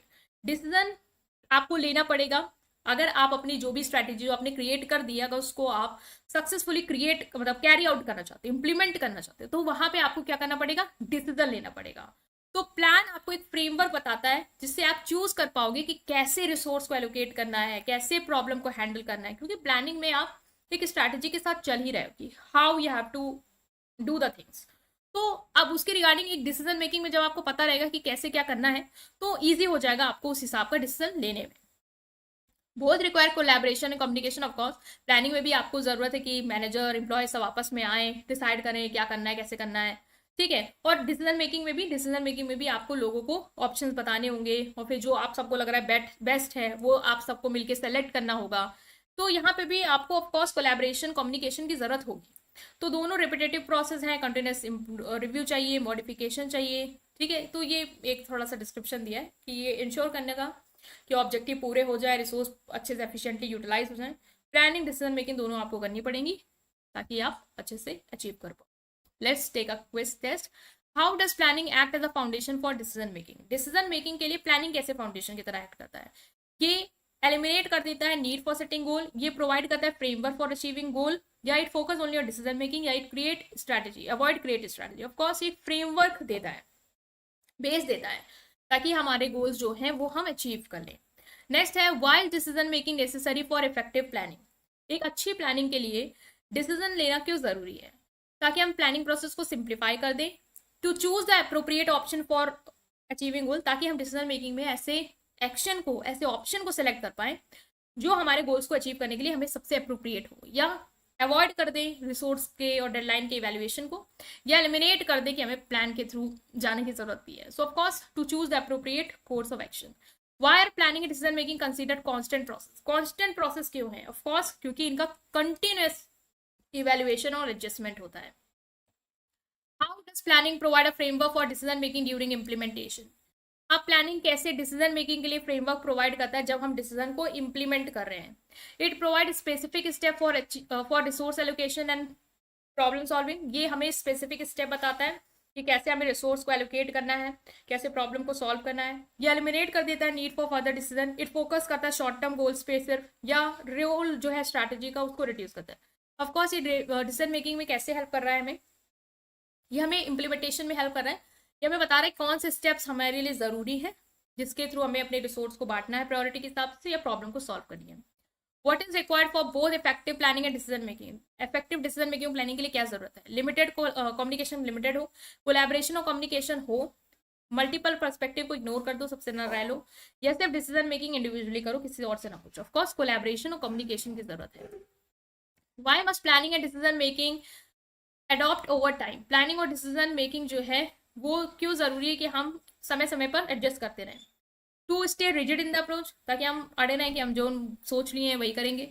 To ensure objective are met and resources are used efficiently, ये इंश्योर करने के लिए कि जो भी ऑब्जेक्टिव है वो पूरे हो जाए और रिसोर्स बाकायदा यूज हो जाए। To prevent continuous review and modification, ऐसा नहीं है, to reduce the importance of new, no, to ensure, ये इंश्योर करने के लिए ऑब्जेक्टिव पूरे हो जाए और रिसोर्स एफिशिएंटली यूज हो जाए। इसलिए हमें जो भी एडजस्टमेंट करना है, मान लो जो हम प्लान के साथ चल रहे हैं वो वर्क नहीं कर रहे, वो डिसीजन वर्क नहीं कर रहे, अभी चेंज करना है जिससे रिसोर्स अच्छे से यूज हो जाए, उसमें नहीं हो पा रहे हैं, तो वो हम करेंगे। सो आउट ऑफ 6 जो भी स्कोर है वो आपका कमेंट सेक्शन में आपको देना है। इट इज फोरकास्टिंग, फोरकास्टिंग की मीनिंग एंड नेचर, राइट। इससे पहले हमने फोरकास्टिंग जो है वो नहीं पढ़ा है, डिसीजन मेकिंग जो है वो हमने डिस्कस किया था। नेक्स्ट जो आपके सिलेबस में है वो है आपका फोरकास्टिंग। सो हम फोरकास्टिंग के जो भी जितने भी चीज़ें हैं वो सब डिस्कस करने वाले हैं, और बहुत ही इजी है मतलब इसका फोरकास्टिंग का। फोरकास्ट करना मतलब कि फ्यूचर प्रिडिक्ट करना, सिंपल है। फोरकास्ट करना मतलब कि हम क्या कर रहे हैं, यहाँ पे फ्यूचर को प्रिडिक्ट कर रहे हैं। सो जो बच्चे पहले देख के आए उनको पता है, हम सबसे पहले मीनिंग को डिस्कस करेंगे, नेचर को 1 बाय 1 डिस्कस करते हैं, और लास्ट में आपका एक क्विज टेस्ट होता है। वो लोग क्लास तक देखते नहीं तो वो छोड़ के जाते हैं, बट ये बहुत इंपॉर्टेंट है, बिकॉज जो भी आप पढ़ रहे होंगे ना, कितना आया वो आपके स्कोर से लास्ट में पता चल जाएगा आपको। तो देखिए, तो चलो स्टार्ट करते हैं। मीन्स फ्यूचर प्रेडिक्ट करना कि फ्यूचर में क्या होगा, वो हम अंदाज़ा लगाते हैं कि ये हो सकता है। अब बिजनेस में तो आपको प्रेडिक्ट करना ही पड़ता है कहीं ना कहीं, क्योंकि आपको पता होता है कि अगर मैं फ्यूचर सही अंदाज़ा लगा लिया मैंने, मान लो कि मुझे लग रहा है कि आज के कंडीशन के हिसाब से आने वाले टाइम पे सेल्स ज़्यादा होगी, पास डेटा ट्रेंड जो भी है मैंने एनालाइज किया, देखा दिवाली टाइम सेल्स ज़्यादा होती है, फिर मैं क्या क्या करा, उस हिसाब से ही मैंने प्रोडक्शन किया, तो डिमांड खाली नहीं गई, पूरी कर दी। अदरवाइज अगर मैंने ना प्रिडिक्ट किया होता और हमने उतना ही स्टॉक रखा होता तो कस्टमर क्या होते हैं, लौट के जाते हैं, हम उतना प्रॉफिट ना बना पाते। तो बहुत ज़रूरी है एक अच्छा प्रिडिक्शन लगाना एक बिजनेस के लिए, ताकि वो उससे एक फ़ायदा उठा पाए और अपने ग्रोथ और प्रॉफिट चीज़ों में आगे बढ़ पाए। सो फोरकास्टिंग मतलब है एजुकेटेड गेस बनाना, ऐसे अंधे गेस नहीं मानने हमें, सोच समझ के एक नॉलेजेबल एक एजुकेटेड गेस बना रहे हैं कि फ्यूचर में क्या हो सकता है जिससे कंपनी पे असर आएगा। बुरे भी हो सकते हैं, मतलब बुरा इम्पैक्ट भी आ सकता है, अच्छा इम्पैक्ट भी आ सकता है। अच्छा है तो उसके लिए हम अच्छी तैयारी करेंगे, बुरा है तो उसके लिए हम ये तैयारी करेंगे कि हम उससे बच जाए। तो बिजनेस क्या प्रेडिक्ट करता है कि सेल क्या होगी, फाइनेंस कितना खर्चा आ सकता है, कस्टमर की क्या डिमांड है, मार्केट में क्या चेंजेस आ सकते हैं। पास्ट का डेटा, ट्रेंड और पैटर्न को उठा के ही हम फ्यूचर अंदाजा लगाते हैं। मान लो इस टाइम पे पास्ट में ज़्यादा सेल्स हुई थी दिवाली के टाइम, तो हमने ये अंदाजा लगाया कि इस साल भी ज़्यादा सेल होने के चांसेस हैं, ज़्यादा नहीं तो उतनी तो होगी जितनी लास्ट टाइम हुई थी। तो ये क्या है, हमारा एक तरीके का प्रोडिक्शन है। तो इससे ही के थ्रू हम अपने डिसीजन लेंगे, प्लान्स बनाएंगे और रिस्क को मैनेज करेंगे। बहुत सारे मेथड यूज होते हैं फोरकास्टिंग करने के लिए, चाहे वो स्टैटिस्टिकल हो, मीन मीडियन मोड, और जो आपने पढ़ा है इससे पहले स्टैटिस्टिक्स में काफ़ी रिग्रेशन प्रोग्रेशन, ये सारी चीज़ें आप यूज़ कर सकते हो। ठीक है, फ्यूचर आपको भी पता है अनसर्टेन है, तो ज़रूरी नहीं कि जो आप प्रिडिक्ट कर रहे हो वही हमेशा सही हो, डिपेंड करता है कि क्या कंडीशन है। अनप्रडिक्टेबल भी होता है ऑफ कोर्स, क्योंकि आपको नहीं पता कब क्या चेंज हो जाए। सो चेंज होते हो रहते हैं और वैसे ही आपका प्रोडिक्शन भी बदल सकता है। नेक्स्ट आता है नेचर ऑफ फोरकास्टिंग की बात करी जाए। अगर हम नेचर की बात करी जाए तो कुछ नेचर है फोरकास्टिंग के, या कह लो फीचर है फोरकास्टिंग के। पहला है अनसर्टेनिटी। आपको भी पता है अनसर्टेनिटी होती है, आपको नहीं पता कि कल क्या होगा। तो जो भी आपने फोरकास्ट किया है, मान लो आपने अंदाजा लगाया है एक रिटेल स्टोर है, वो रेगुलरली अपने जो सेल की है उसको रिव्यू करता रहता है कि मतलब वीकली सेल्स परफॉर्मेंस जो भी हुई उसके हिसाब से वो अंदाजा लगाता है नेक्स्ट वीक क्या परफॉर्मेंस होगी, नेक्स्ट वीक क्या परफॉर्मेंस होगी। उसी के हिसाब से वो इन्वेंट्री को रेगुलेट करता रहता है, एडजस्ट करता रहता है। ठीक है ना, इस वीक उसने देखा कि 5,000 की सेल हुई तो उसको लगा नेक्स्ट वीक भी 5 या तो 6 तो जाएगा ही जाएगा। तो उस हिसाब से उसने एवरेज लेके जो भी है इन्वेंट्री का स्टॉक मेंटेन किया। अब मान लो उन्होंने ये देखा कि प्रोडक्ट जो है नेक्स्ट वीक ऑब्जर्व कि बहुत जल्दी जल्दी क्या है बिका जा रहा है, उन्होंने इतनी उम्मीद नहीं करी थी। ठीक है, तो उनको पता नहीं था कि ऐसा हो सकता है फ्यूचर में बिक सकता है ज्यादा, और उन्होंने उतना स्टॉक रखा जितना उन्होंने एवरेज लेके चला, तो यहाँ पे वो क्या हुई, अनसर्टेनिटी हो गई। सिमिलरली उन्होंने कंपनी उसने सोचा कि 1,000 लैपटॉप अगले मंथ बिक जाएंगे हमारे, उसका आज का ट्रेंड के हिसाब से। लेकिन उसने देखा कि नया मार्केट में कॉम्पिटिटर आ गया, वो सस्ते में और अच्छे क्वालिटी ऑफ लैपटॉप दे रहा है, तो सेल गिर गई और मतलब बिक्री की जगह और नीचे चली गई। तो आपको भी नहीं पता होता कब क्या हो जाए, सो अनप्रिडिक्टेबल होता है। ठीक है, एजम्पशंस मींस फोरकास्टिंग आप अंदाजे के बेसिस पे तो कर रहे होते हो, जो सही भी हो सकते हैं और सही नहीं भी हो सकते हैं। सही हो गए तो फोरकास्टिंग कहेंगे आप सही है, और नहीं सही हुए तो फोरकास्ट आपकी गलत हो जाएगी। मान लो एक क्लोथिंग ब्रांड है, उसने एज्यूम किया कि हमारी जो डिमांड है विंटर कोट की वो बढ़ जाएगी, क्योंकि उनको लग रहा है ठंडी ज्यादा पड़ेगी, साइम भी सब ये सोच रहे हैं ठंडी ज्यादा पड़ेगी, तो विंटर कोट्स की या समर की मतलब विंटर की चीजें की डिमांड ज्यादा होगी। अब मान लो विंटर जो है वो उतनी ठंड हुई ही नहीं, और सेल्स जो है आने वाले टाइम पे और गिर गई। सो आपने जो एग्जाम्पशन बनाया था कि ये होगा वो नहीं हुआ, सो एग्जाम्पशन फेल हो गया और आपकी फोरकास्टिंग गलत हो गई। टाइम हॉरिजन ऑफ फोरकास्ट जो है वो डिफरेंट टाइम फ्रेम के लिए होती है, छोटे समय की फोरकास्ट कर सकते हो, लंबे समय के लिए कर सकते हो, मीडियम समय के लिए कर सकते हो। लेकिन जैसे जैसे आप समय सीमा बढ़ाते जाओगे वैसे वैसे क्या होगा, आपकी जो फोरकास्टिंग की एक्यूरेसी है, मीन्स कितना सही हो सकता है, वो क्या होती है, डिक्लाइन होती जाती है। जैसे एक बिजनेस है वो फोरकास्ट करता है कि उसके नेक्स्ट वीक में कितने प्रोडक्ट सेल होंगे, तो ये हो सकता है कि एक्यूरेट वो कर भी ले जाए, आज की वीक को देखा तो नेक्स्ट वीक का थोड़ा अंदाजा लगा दे। फिर वो अगर ये प्रेडिक्ट करे कि पूरे साल में कितनी होगी, तो हो सकता है कि पूरे साल का वो अंदाजा जो है वो उतना अच्छा ना लगा पाए जितना वो एक वीक की लगा सकता है। तो जैसे जैसे टाइम फ्रेम बढ़ रहा है उतना चांसेस होता है कि आपकी एक्यूरेसी कम हो जाए। मैथड और टेक्निक, फोरकास्टिंग बहुत सारे मैथड यूज करते हैं, याद रखना क्वालिटेटिव मतलब एक्सपर्ट ओपिनियन ले सकते हैं कि एक्सपर्ट जो उस फील्ड में काम कर रहे हैं इनके पास एक्सपीरियंस है, वो क्या बता रहे हैं क्या फोरकास्टिंग है, माना जाता है कि उनकी सही निकल जाएगी। क्वांटिटेटिव मेथड यूज कर सकते हैं, स्टैटिस्टिकल या फिर एल्गोरिथम। नेक्स्ट है कॉन्टिन्यूस प्रोसेस। फोरकास्टिंग जो है वो ऑनगोइंग प्रोसेस, आपको रेगुलरली रिव्यू करते रहना चाहिए। जो भी आपकी नई इन्फॉर्मेशन आ रही है या कोई चेंज हो रहे हैं आपके एग्जाम्पशन या मार्केट कंडीशन, उसके हिसाब से अपने आप को क्या करना है, अपडेट भी करते रहना है। ठीक है, ऐसा नहीं है कि जो हमने फोरकास्ट कर लिया एक हफ्ते के लिए, वहीं से हम चलेंगे। अगर आपको लग रहा है कुछ नया मार्केट में टेक्नोलॉजी आ गई जिसकी वजह से ये आने वाले वीक में इफेक्ट होगी, तो आप फिर अपनी फोरकास्टिंग उस हिसाब से चेंज कर सकते हैं। जैसे एक कार मैन्युफैक्चरर उसने फोरकास्ट किया कि आने वाले समय में इलेक्ट्रिक व्हीकल्स की डिमांड है। नया डेटा जो है, जो कस्टमर के प्रेफरेंस और गवर्नमेंट के रेगुलेशन के बेसिस पे है, उसके हिसाब से वो बार बार रिविजिट करता रहेगा, देखता रहेगा कि क्या जो मैंने फोरकास्ट कराया है वो सही है या नहीं, डिमांड बढ़ रही है कि नहीं बढ़ रही है, उसी हिसाब से अपने चीज़ों को मैनेज करना। नेक्स्ट है गोल ओरिएंटेड। ऑफ कोर्स जो फोरकास्टिंग होती है वो किसी पर्पज से कर रहे हैं, आप ऐसे तो फोरकास्ट कर नहीं रहे फ्यूचर में क्या होगा बिजनेस में, उसके हिसाब से आप अंदाजे लगा रहे हैं। ये ले इसलिए करें ताकि आप डिसीजंस कर पाओ, अगर कोई रिस्क है तो उसको मैनेज कर पाओ और प्लान्स बना पाओ अपने गोल्स को अचीव करने के लिए। Right, so let's take a quiz test to test कि आपको कितना है यहाँ। What is the forecast, what is forecasting primary based on? Forecasting किस पे बेस्ड है? एजम्पशन पे है सिर्फ, examine past trend, data and pattern, luck और गैसिंग पे, या none of them? Of course हम यहाँ पे पास्ट डेटा, ट्रेंड और पैटर्न को एनालाइज करते हैं, उसके बेसिस पे एजुकेटेड प्रिडिक्शन लगाते हैं। फोरकास्टिंग हेल्प बिजनेस प्राइमरी इन, फोरकास्टिंग किस चीज में हेल्प करती है? फ्यूचर को गेस करने में without any bias, making decision, planning and managing risk, ignoring market changes, या avoiding any external advice. Of course decision लेने में, प्लानिंग करने में और रिस्क को मैनेज करने में। विच of the following is not true about forecasting? Forecasting के बारे में क्या ट्रू नहीं है? फोरकास्ट हमेशा सही होते हैं। Forecast can be updated as new information become available, जैसे नई इन्फॉर्मेशन आती है, आपने जो भी अंदाजा लगाया उसको आप अपडेट करें अगर वो अपडेट हो रही है तो। फोरकास्टिंग स्टैटिस्टिकल मॉडल यूज करती है।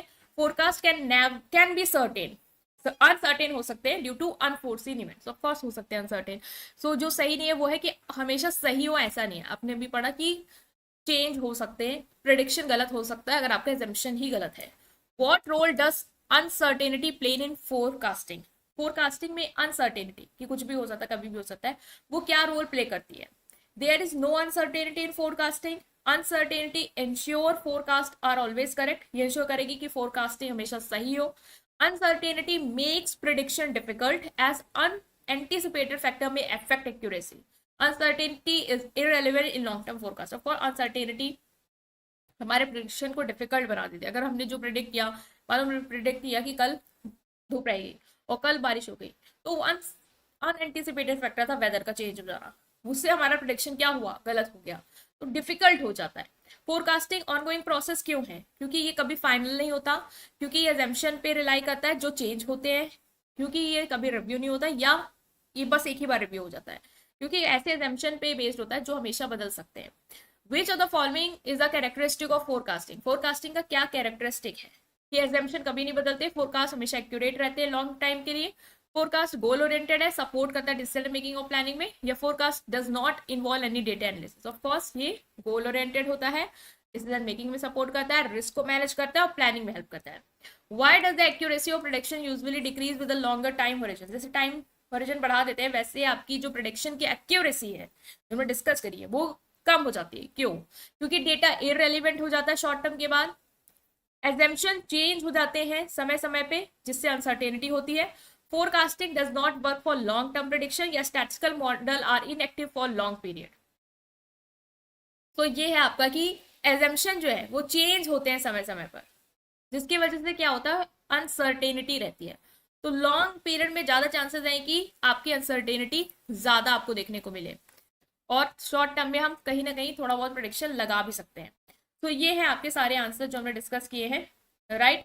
इनको आप अच्छे से देख लेंगे और अपना जो स्कोर है आउट ऑफ 7 वो आप लिख देंगे अपने कमेंट बॉक्स में, राइट गाइस। सो हमने इसको डिस्कस किया। Now guys in this part we are going to discuss So now guys in this part we are going to discuss this topic that is forecasting importance। Importance क्या है forecasting की वो discuss करेंगे। इससे पहले वाले part में forecasting क्या होती है और उसके फीचर्स को हमने डिस्कस किया था, राइट। सो स्टार्ट करते हैं आपकी इंपॉर्टेंस के साथ। सो फोरकास्टिंग हमें किस किस चीज में हेल्प करेगी? ये हेल्प करती है बिजनेस को कि वो इन्फॉर्म डिसीजन ले पाए, प्लानिंग अच्छे से कर पाए और रिस्क को मैनेज कर पाए, ठीक है। ये हेल्प करती है बिजनेस को कि जितने भी इंडिविजुअल्स हैं, मतलब बिजनेस और इंडिविजुअल, सबको हेल्प करती है कि वो फ्यूचर के ट्रेंड को अंदाजा लगा पाए क्या हो सकता है, उसी हिसाब से अपने रिसोर्सेस को यूटिलाइज करें और चेंजेस में अपने आप को अडॉप्ट कर पाए। जिससे वो ग्रोथ कर पाएंगे और सक्सेस गेन कर पाएंगे। सो सिंपल है। पहला है डिसीजन मेकिंग में हमने फोरकास्ट किया है, ठीक है, एक प्रिडिक्शन किया है कि फ्यूचर में ये हो सकता है, तो उसके बेसिस पे फिर हम क्या करेंगे, अपने डिसीजंस लेंगे। लाइक हमें लग रहा है फ्यूचर में हमारी जो लैपटॉप की सेल है वो 10% से बढ़ सकती है, तो जब हमें ये पता है कि ऐसा हो सकता है एज पर पास्ट ट्रेंड, तो हम क्या करेंगे, उसी के हिसाब से डिसीजन लेंगे, प्लान बनाएंगे कि हमें कैसे अपने लैपटॉप्स का फर्दर प्रोडक्शन करना है और क्या इनोवेशन कर सकते हैं जिससे हम वो डिमांड जो आने वाली है उसको हम कैप्चर कर पाए। सो इंपॉर्टेंट रोल प्ले करती है, ऑर्गेनाइजेशन को हेल्प करती है कि वो सही डिसीजन ले पाए। प्रिडिक्टिंग फ्यूचर ट्रेंड और इवेंट एक वैल्यूबल इंसाइट, एक डेटा दे देती है हमें जो हमारे डिसीजन मेकिंग को गाइड करेगा, और बिजनेस जो भी है best course of action choose करके उस इंफॉर्मेशन का फायदा उठा सकता है। Next is resource allocation. ये हेल्प करती है ऑर्गेनाइजेशन को कि वो अपने रिसोर्स जैसे कि टाइम है, मनी है, पर्सनल है, लोग हैं, उनको प्रॉपर यूटिलाइज कर पाए। जैसे उसको पता है कि फ्यूचर में क्या डिमांड है या मार्केट की कंडीशन क्या होगी, सो अगर डिमांड ज्यादा है तो उसी हिसाब से वो एम्प्लॉयज को ज्यादा टाइम दे के, ज्यादा पैसा उस जगह पे लगा के जहां से वो पैसा बना सकती है, वहां से प्रोडक्शन करना शुरू कर दे, जिससे क्या होगा, वो उसका फायदा उठा सकती है। अगर उसको लगता है प्रोडक्शन गिरेगा तो फिर वो वहां पे टाइम वेस्ट करना या ज्यादा लोग को लगाना वहां पे बंद करे, तो उसी के हिसाब से वो एडजस्ट कर लेगी अपने प्रोडक्शन का लेवल, क्या स्टाफ की रिक्वायरमेंट है, बजट जो है उसको, ताकि वो कस्टमर की नीड को पूरा कर पाए। नेक्स्ट है रिस्क मैनेजमेंट। ऑफकोर्स फोरकास्टिंग से अगर हमने फोरकास्ट किया कि आने वाले टाइम पे ये रिस्क है या ये अनसर्टेनिटी है, तो हम क्या करेंगे, उससे कैसे डील कर सकते हैं उसके रिगार्डिंग में एक बैकअप प्लान रखेंगे। तो forecasting allow business to anticipate possible challenges such as economic downturn, fluctuation, customer demand और सप्लाई चेन डिस्ट्रप्शन। अगर लग रहा है कि बिजनेस ने अंदाजा लगाया कि आने वाला टाइम पे इकोनॉमिक डाउन जाएगी या कस्टमर का ये डिमांड फ्लक्चुएट कर सकती है, कम ज्यादा हो सकती है, या सप्लाई चेन डिस्टर्ब हो सकती है, तो इन रिस्क को अंडरस्टैंड करके वो एक कंटिजेंसी प्लान बनाएगा कि मान लो अगर ये सिचुएशन आई तो हम किस तरीके से इस चीज से डील कर लेंगे। तो ये एक बैकअप रहेगा, तो वो प्रिपेयर रहेगी। Setting goals and targets, of course ये हेल्प करता है बिजनेस और इंडिविजुअल को कि जो भी उसने प्रेडिक्शन बनाए उसके हिसाब से क्या अचीव करना चाहती है, ठीक है, क्या प्लानिंग हो सकती है वो सेट कर ले। फ्यूचर को प्रेडिक्ट करेगी, उसी के हिसाब से अचीवेबल ऑब्जेक्टिव सेट करेगी, मतलब जो अचीव कर पाए, ऐसा नहीं कि अनरियलिस्टिक गोल आपने सेट कर लिया जो आप अचीव ही नहीं कर सकते, एज फ्यूचर की कंडीशन वो अचीव करने देगी ही नहीं। तो ऐसे गोल सेट करेंगे जो अचीवेबल होंगे, टाइम टू टाइम प्रोग्रेस करते रहेंगे, ट्रैक करते रहेंगे कि हमने क्या किया, कैसे किया, और ये इंश्योर करेंगे कि हमारे गोल्स पूरे हो जाएं।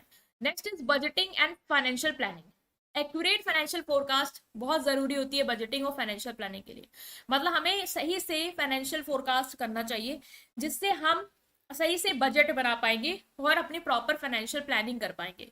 अगर हमें पता है कि फ्यूचर में मनी की जो रिक्वायरमेंट है वो इतनी होगी, तो उसी हिसाब से हम बजट तैयार करके रखेंगे, उसी हिसाब से हमने रेवेन्यू, कॉस्ट और कैश फ्लो को मैनेज करेंगे और इन्वेस्टमेंट प्लान्स या बजट जो है उसी हिसाब से डिसाइड करेंगे। तो ये भी एक इंपॉर्टेंस है। नेक्स्ट है supply chain management. In the context of supply chain management, forecasting essential for maintaining the right balance between supply and demand.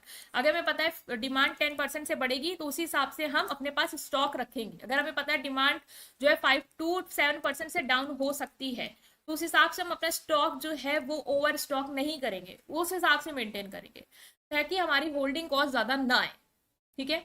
सो ये भी हमें फोरकास्टिंग हेल्प कर रही है। So how does forecasting help business in decision making. Decision making में कैसे help करती है, फ्यूचर को गेस करके बिना किसी डेटा के, इनसाइट प्रोवाइड करके कि फ्यूचर में क्या होगा, क्या ट्रेंड है, by focusing only on past event या इग्नोरिंग फ्यूचर रिस्क। तो of course by providing insight into future trends और data. What is one of the key benefit, एक की बेनिफिट बताइए फोरकास्टिंग का, जो रिसोर्स एलोकेशन से, resource के distribution से रिलेटेड है। ये इंश्योर करती है कि रिसोर्स इक्वली यूज्ड हो, ये इंश्योर करती है कि बिजनेस प्रोडक्शन, स्टाफिंग और बजट को एडजस्ट करे as per the predicted demand, मतलब डिमांड ज्यादा तो उस हिसाब से चीजों को मैनेज करे और कम है तो उस हिसाब से। ये कॉस्ट ऑफ रिसोर्स बढ़ा देती है या मार्केट एनालिसिस को पूरी तरीके से अवॉइड करती है। सो ऑफकोर्स ये हेल्प करता है बिजनेस को कि आपने रिसोर्स को उसी तरीके से डिस्ट्रीब्यूट करना है जिस तरीके की आपको लग रहा है कि फ्यूचर में डिमांड हो सकती है। In risk management, forecasting help business to completely avoid risk, eliminate uncertainty, anticipate and prepare for possible challenge such as market fluctuation या focus only on market condition. Of course ये हमें anticipate करने में help करती है कि future में क्या होगा, ठीक है, मार्केट में क्या fluctuation होगी, और उसके लिए हमें तैयार रख देती है पहले से ही। नेक्स्ट है how does forecasting assist in setting goals and target. Goals और टारगेट को सेट करने में फोरकास्टिंग कैसे हेल्प करती है? By guessing what the future hold, by helping organisation establishing realistic goals based on future prediction. अभी पढ़ा था कि रियलिस्टिक गोल हम सेट कर लेंगे और उसे को ही अचीव करने की कोशिश करेंगे जो फ्यूचर के प्रोडिक्शन के बेसिस पे होंगे। Which of the following is the key role of forecasting in budgeting and financial planning? Financial planning और बजटिंग में फोरकास्टिंग का की रोल क्या है? ये रेवेन्यू फोरकास्ट इग्नोर करती है, ये हेल्प करती है बिजनेस को कि रेवेन्यू कॉस्ट और कैश फ्लो को एस्टिमेट करे ताकि वो प्रॉपर बजट बना पाए। ये गारंटी करती है प्रॉफिट मैक्सिमाइजेशन या at least to increase its expense. Of course ये हेल्प करती है बिजनेस को कि वो रेवेन्यू कॉस्ट और कैश फ्लो एस्टिमेट करे for better budgeting. How does forecasting benefit supply chain management? Forecasting कैसे सप्लाई चेन मैनेजमेंट को बेनिफिट देती है? By focusing only on customer satisfaction, by enabling business to predict demand and optimize inventory level, by encouraging business to hold excess inventory या reducing customer satisfaction. Supply chain management ये enable करती है business को कि demand को predict कर ले, उसी हिसाब से अपने इन्वेंट्री को मेंटेन करे। What is one of the main way forecasting help with risk management? Risk management से कैसे हेल्प करती है फोरकास्टिंग? रिस्क को एलिमिनेट कर देती है, ये आइडेंटिफाई करती है पोटेंशियल रिस्क को, अनसर्टेनिटी, और अलाउ करती है कंटिजेंसी प्लानिंग। पहले से ही आप एक आइडेंटिफाई कर लो क्या रिस्क हो सकते हैं या क्या अनसर्टेनिटी है, उसी के हिसाब से आप एक बैकअप प्लान बना के रखो, ये इसमें हेल्प करेगी। ये जो भी फ्लक्चुएशन है कस्टमर की डिमांड है वो उसको इग्नोर कर देगी या सिर्फ इंटरनल रिस्क पे फोकस करेगी? Of course not. ये आइडेंटिफाई करती है कि पोटेंशियल रिस्क और अनसर्टेनिटी क्या है, उसी हिसाब से भी एक प्लान बना के चलेगी अगर ऐसा हो गया फ्यूचर में तो हम उसको किस तरीके से डील करेंगे। राइट गाइस, तो ये है आपके 7 जो भी है उनके सारे। So now guys, in this part we are going to discuss this topic, that is forecasting limitation. इससे पहले वाले पार्ट में हमने डिस्कस किया है फोरकास्टिंग की मीनिंग, नेचर और इम्पोर्टेंस। आज हम लिमिटेशन डिस्कस करेंगे। सो लिमिटेशन बहुत इजी है, हम जो पढ़ के आए फीट नेचर में उसी से ही आपने अंदाजा लगा लिया होगा। लास्ट में क्विज टेस्ट होगा जिसका स्कोर आपको कमेंट सेक्शन में देना है। सो चलिए स्टार्ट करते हैं लिमिटेशन के साथ। Forecasting has its limitation as the inherent uncertainty of future, potential inaccuracy in data and reliance on assumption। क्यों अनसर्टेन है फोरकास्टिंग या क्या लिमिटेशन है? फोरकास्टिंग बेसिकली हम अंदाजा लगा रहे हैं फ्यूचर में क्या हो सकता है। फ्यूचर अनप्रिडिक्टेबल है, जरूरी नहीं है जो हमने सोचा वही होने वाला है। सो जो भी चीज है वो अपने हिसाब से होगी। सो सर्टेनिटी एक लिमिटेशन है, ये जरूरी नहीं है फोरकास्टिंग सही हो। दूसरा, अगर आपने जिस डेटा के बेसिस पे फोरकास्टिंग की है वो ही अगर गलत है तो ऑफकोर्स आपकी फोरकास्टिंग, आपका अंदाजे भी गलत होंगे। और ये एजम्पशन पे बेस्ड होता है, ठीक है, एक अंदाजे पे बेस्ड होता है जो कि ऑफकोर्स गलत भी हो सकता है, सही भी हो सकता है। तो इसी के बेसिस पे आप लिमिटेशन जो है वो बनाएंगे। जो पहली है वो है आपकी अनसर्टेनिटी। अनसर्टेनिटी मीन्स कि फ्यूचर जो है वो अनसर्टेन है और forecasting can not guarantee accurate prediction. Future he uncertain है तो हम ये कैसे कह सकते हैं कि जो भी हमने फोरकास्ट किया है वो बिल्कुल सही होगा, तो ये कोई गारंटी नहीं देता। Unexpected event or changes in circumstances can significantly impact the accuracy of forecast, making it challenging to rely on them entirely for decision making and planning। Unexpected event मतलब फ्यूचर में कुछ भी हो सकता है या कोई चेंजेस आ गए सर्कमस्टांसेस में जिसकी वजह से आपने अगर कोई एक्यूरेट फोरकास्टिंग करी है तो उसको क्या होगा, ये अफेक्ट कर देगी, जो आपके लिए चैलेंजिंग हो सकता है, ठीक है। और आपने अगर कोई भी डिसीजन बनाया उसी के बेसिस पे तो पूरी तरीके से आपकी प्लानिंग और डिसीजन फेल हो सकते हैं। लाइक आपने अनसर्टेन किया था कि आने वाले टाइम पे डिमांड बढ़ेगी, बट कोविड आ गया जो कि बिल्कुल अनसर्टेन या अनएक्सपेक्टेड इवेंट था, जिसकी वजह से अगर आपने अपना स्टॉक ज्यादा बना के रखा या उस हिसाब से अपनी चीजें अरेंज करी तो वो आपकी पूरी तरीके से वेस्ट हो जाएंगी। तो पहला तो ये हो गया। नेक्स्ट है इनएक्यूरेट डेटा।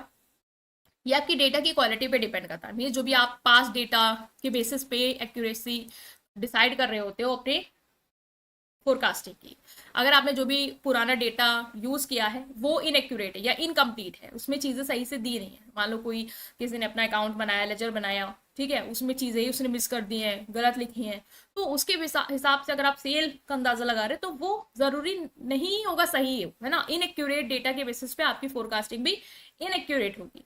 तो डेटा पे डिपेंड करता है। एजम्पशन, फोरकास्टिंग हमेशा आपके एजम्पशन पे बेस्ड होता है कि आपने क्या अंदाजा लगाया फ्यूचर को बारे में। अजम्पशन सही भी हो सकते हैं, गलत भी हो सकते हैं और बदल भी सकते हैं। तो जिसके हिसाब से आपकी फोरकास्टिंग भी सही भी हो सकती है, गलत भी हो सकती है और बदल भी सकती है। आपको रिव्यू करते रहना है और अपडेट करते रहना है आपने जो भी एजम्पशन बनाए हैं, ताकि आप मेंटेन कर पाओ उसकी accuracy, to maintain the accuracy of your assumption, ठीक है। सो ये ठीक कर लेना। नेक्स्ट आता है यहाँ पे आपका next point, that is complexity, मतलब कि कॉम्प्लेक्स प्रोसेस है, particularly when dealing with large volume of data और रेपिडली चेंजिंग इन्वायरमेंट। अगर आप बहुत पुराना, आपके पास बहुत ज्यादा पास डेटा है जिसके बेसिस पे आपको कोई फोरकास्ट बनाना है, तो ऑफकोर्स आपके लिए एक चैलेंजिंग टास्क है और आपके लिए एक कॉम्प्लेक्स चीज है कि सब कुछ इतना डेटा को स्टडी करो, और ऊपर से इन्वायरमेंट भी ऐसा है कि वो बदलता रहता है। तो उतना स्टैटिस्टिकल मॉडल अगर आपने कोई यूज किया है इस पूरे डेटा को मीन मिनट मोड स्टडी करने के लिए, फिर आप उसके बेसिस पे अंदाजे लगा रहे हो और इन्वायरमेंट भी चेंज हो रहा है, तो वो कॉम्प्लेक्स है, वो चीज आपके लिए करना एक टफ टास्क है। आप इसके लिए एडवांस स्टैटिस्टिकल मॉडल और एल्गोरिथम यूज कर सकते हो जो आपकी एक्यूरेसी तो बढ़ा देगा, लेकिन प्रोसेस जो है वो और कॉम्प्लेक्स हो जाएगा क्योंकि आपको बहुत ज्यादा स्टडी करना पड़ेगा, अंडरस्टैंड करना पड़ेगा।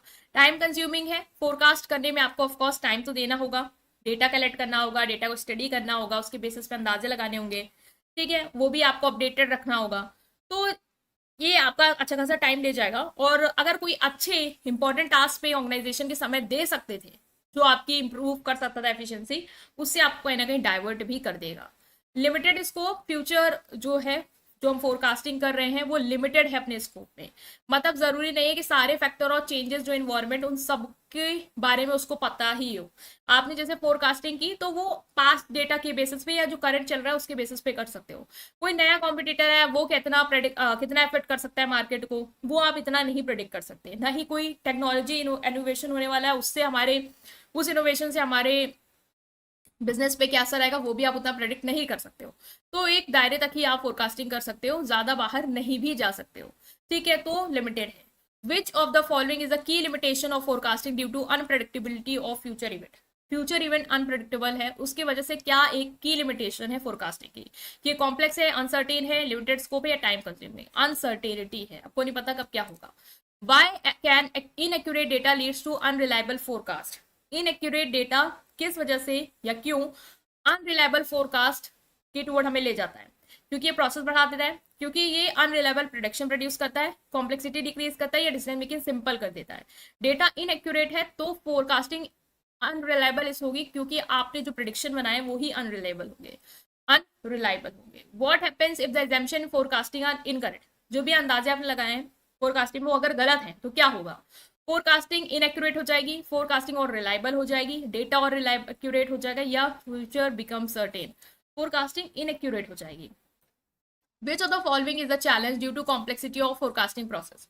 फोरकास्टिंग प्रोसेस कॉम्प्लेक्स है, ठीक है, उसकी वजह से क्या चैलेंज है आपके लिए कि advance statistical model may be difficult to interpret, forecasting are always reliable, the process become more simplified या data collection become simplified। ये चैलेंज हो जाएगा कि जो एडवांस स्टैटिस्टिकल मॉडल आप यूज करोगे और उनको यूज करना डिफिकल्ट है, ठीक है, और उसको इंटरप्रेट कर पाना, उस डेटा को एनालाइज कर पाना वो भी आपके लिए डिफिकल्ट होगा।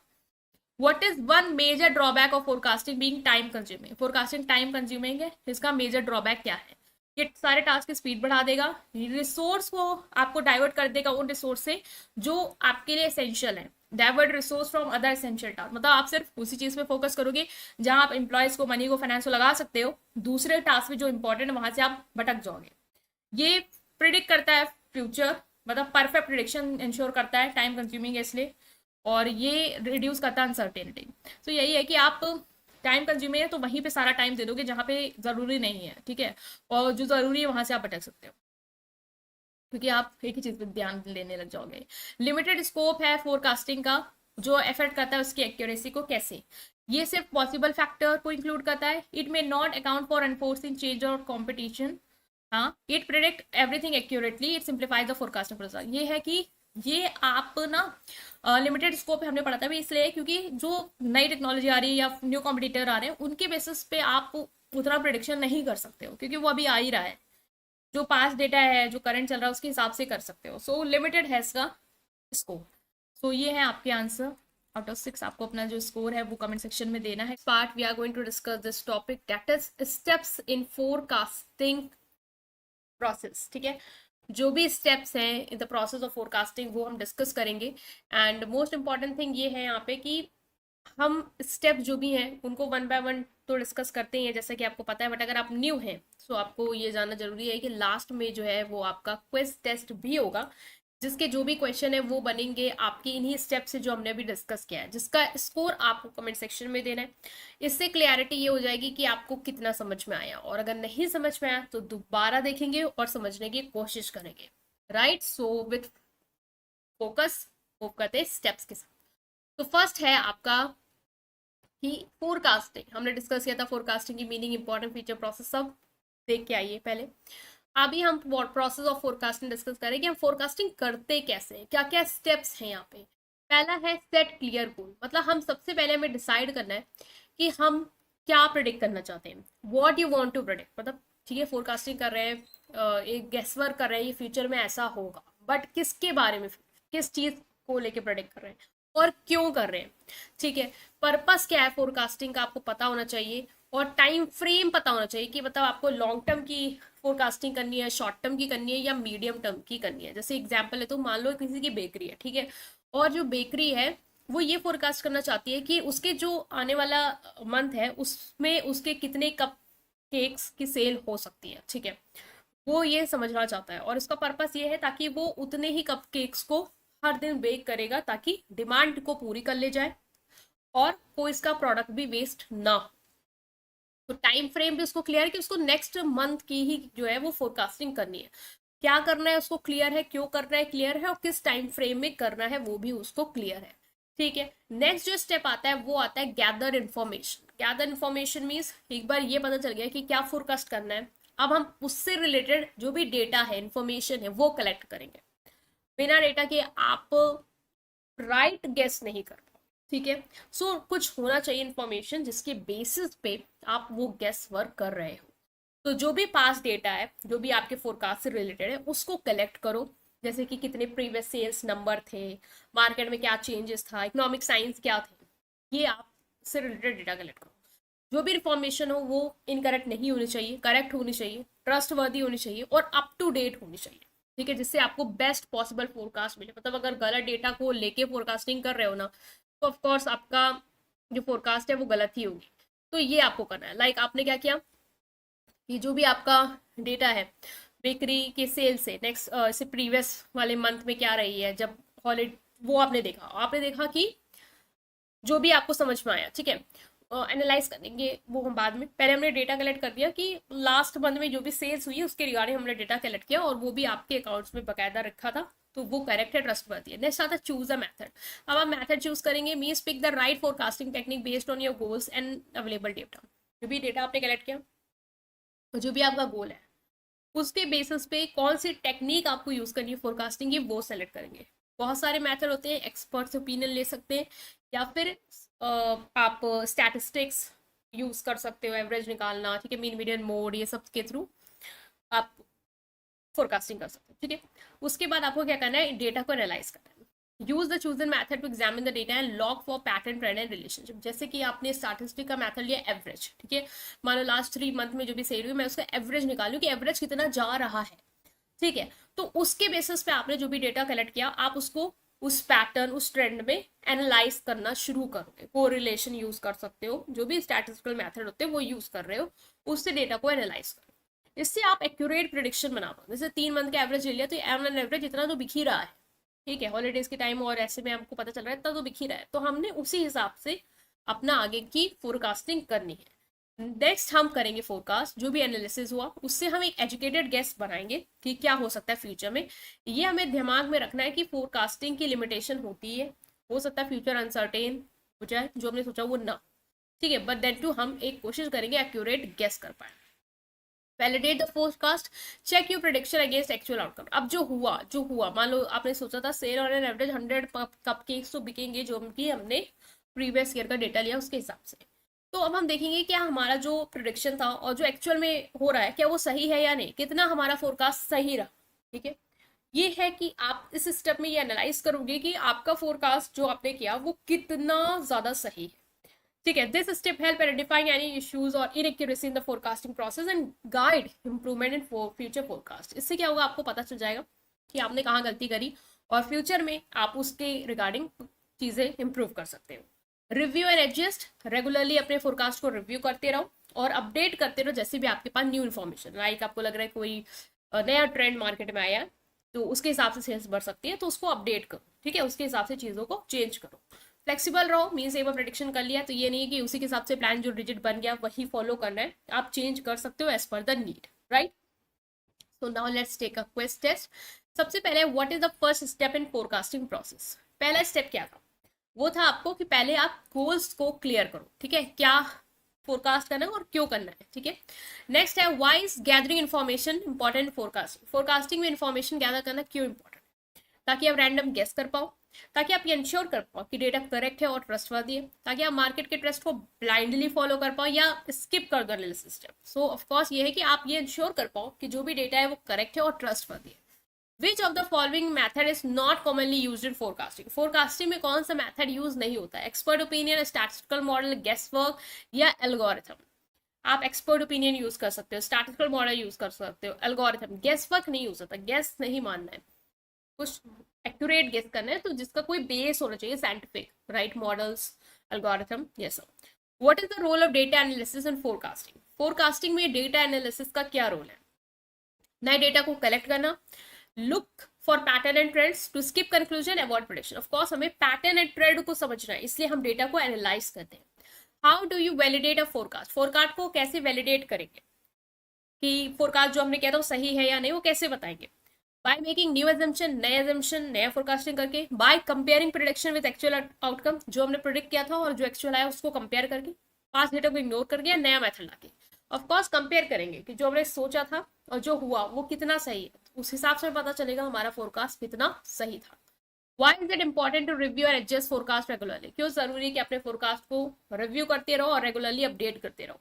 क्योंकि फोरकास्ट हमेशा रॉन्ग होते हैं। To stay updated with new information and changing condition, ताकि हम अपडेटेड रहे जैसे जैसे इन्फॉर्मेशन आ रही है, कंडीशन बदल रही है। To avoid using statistical model या to increase the complexity of process को कॉम्प्लेक्स थोड़ी ना बनाएंगे। To stay updated with new information, जो भी नई इन्फॉर्मेशन है उससे अपडेट रहेंगे, तभी हम उससे अपडेट करते रहेंगे। So now guys, in this video we are going to cover this topic, that is authority and responsibility relationship, ठीक है। अभी हम अथॉरिटी एंड रिस्पॉन्सिबिलिटी रिलेशनशिप को समझेंगे, ऑर्गेनाइजेशन में अथॉरिटी एंड रिस्पॉन्सिबिलिटी क्या होती है, ठीक है।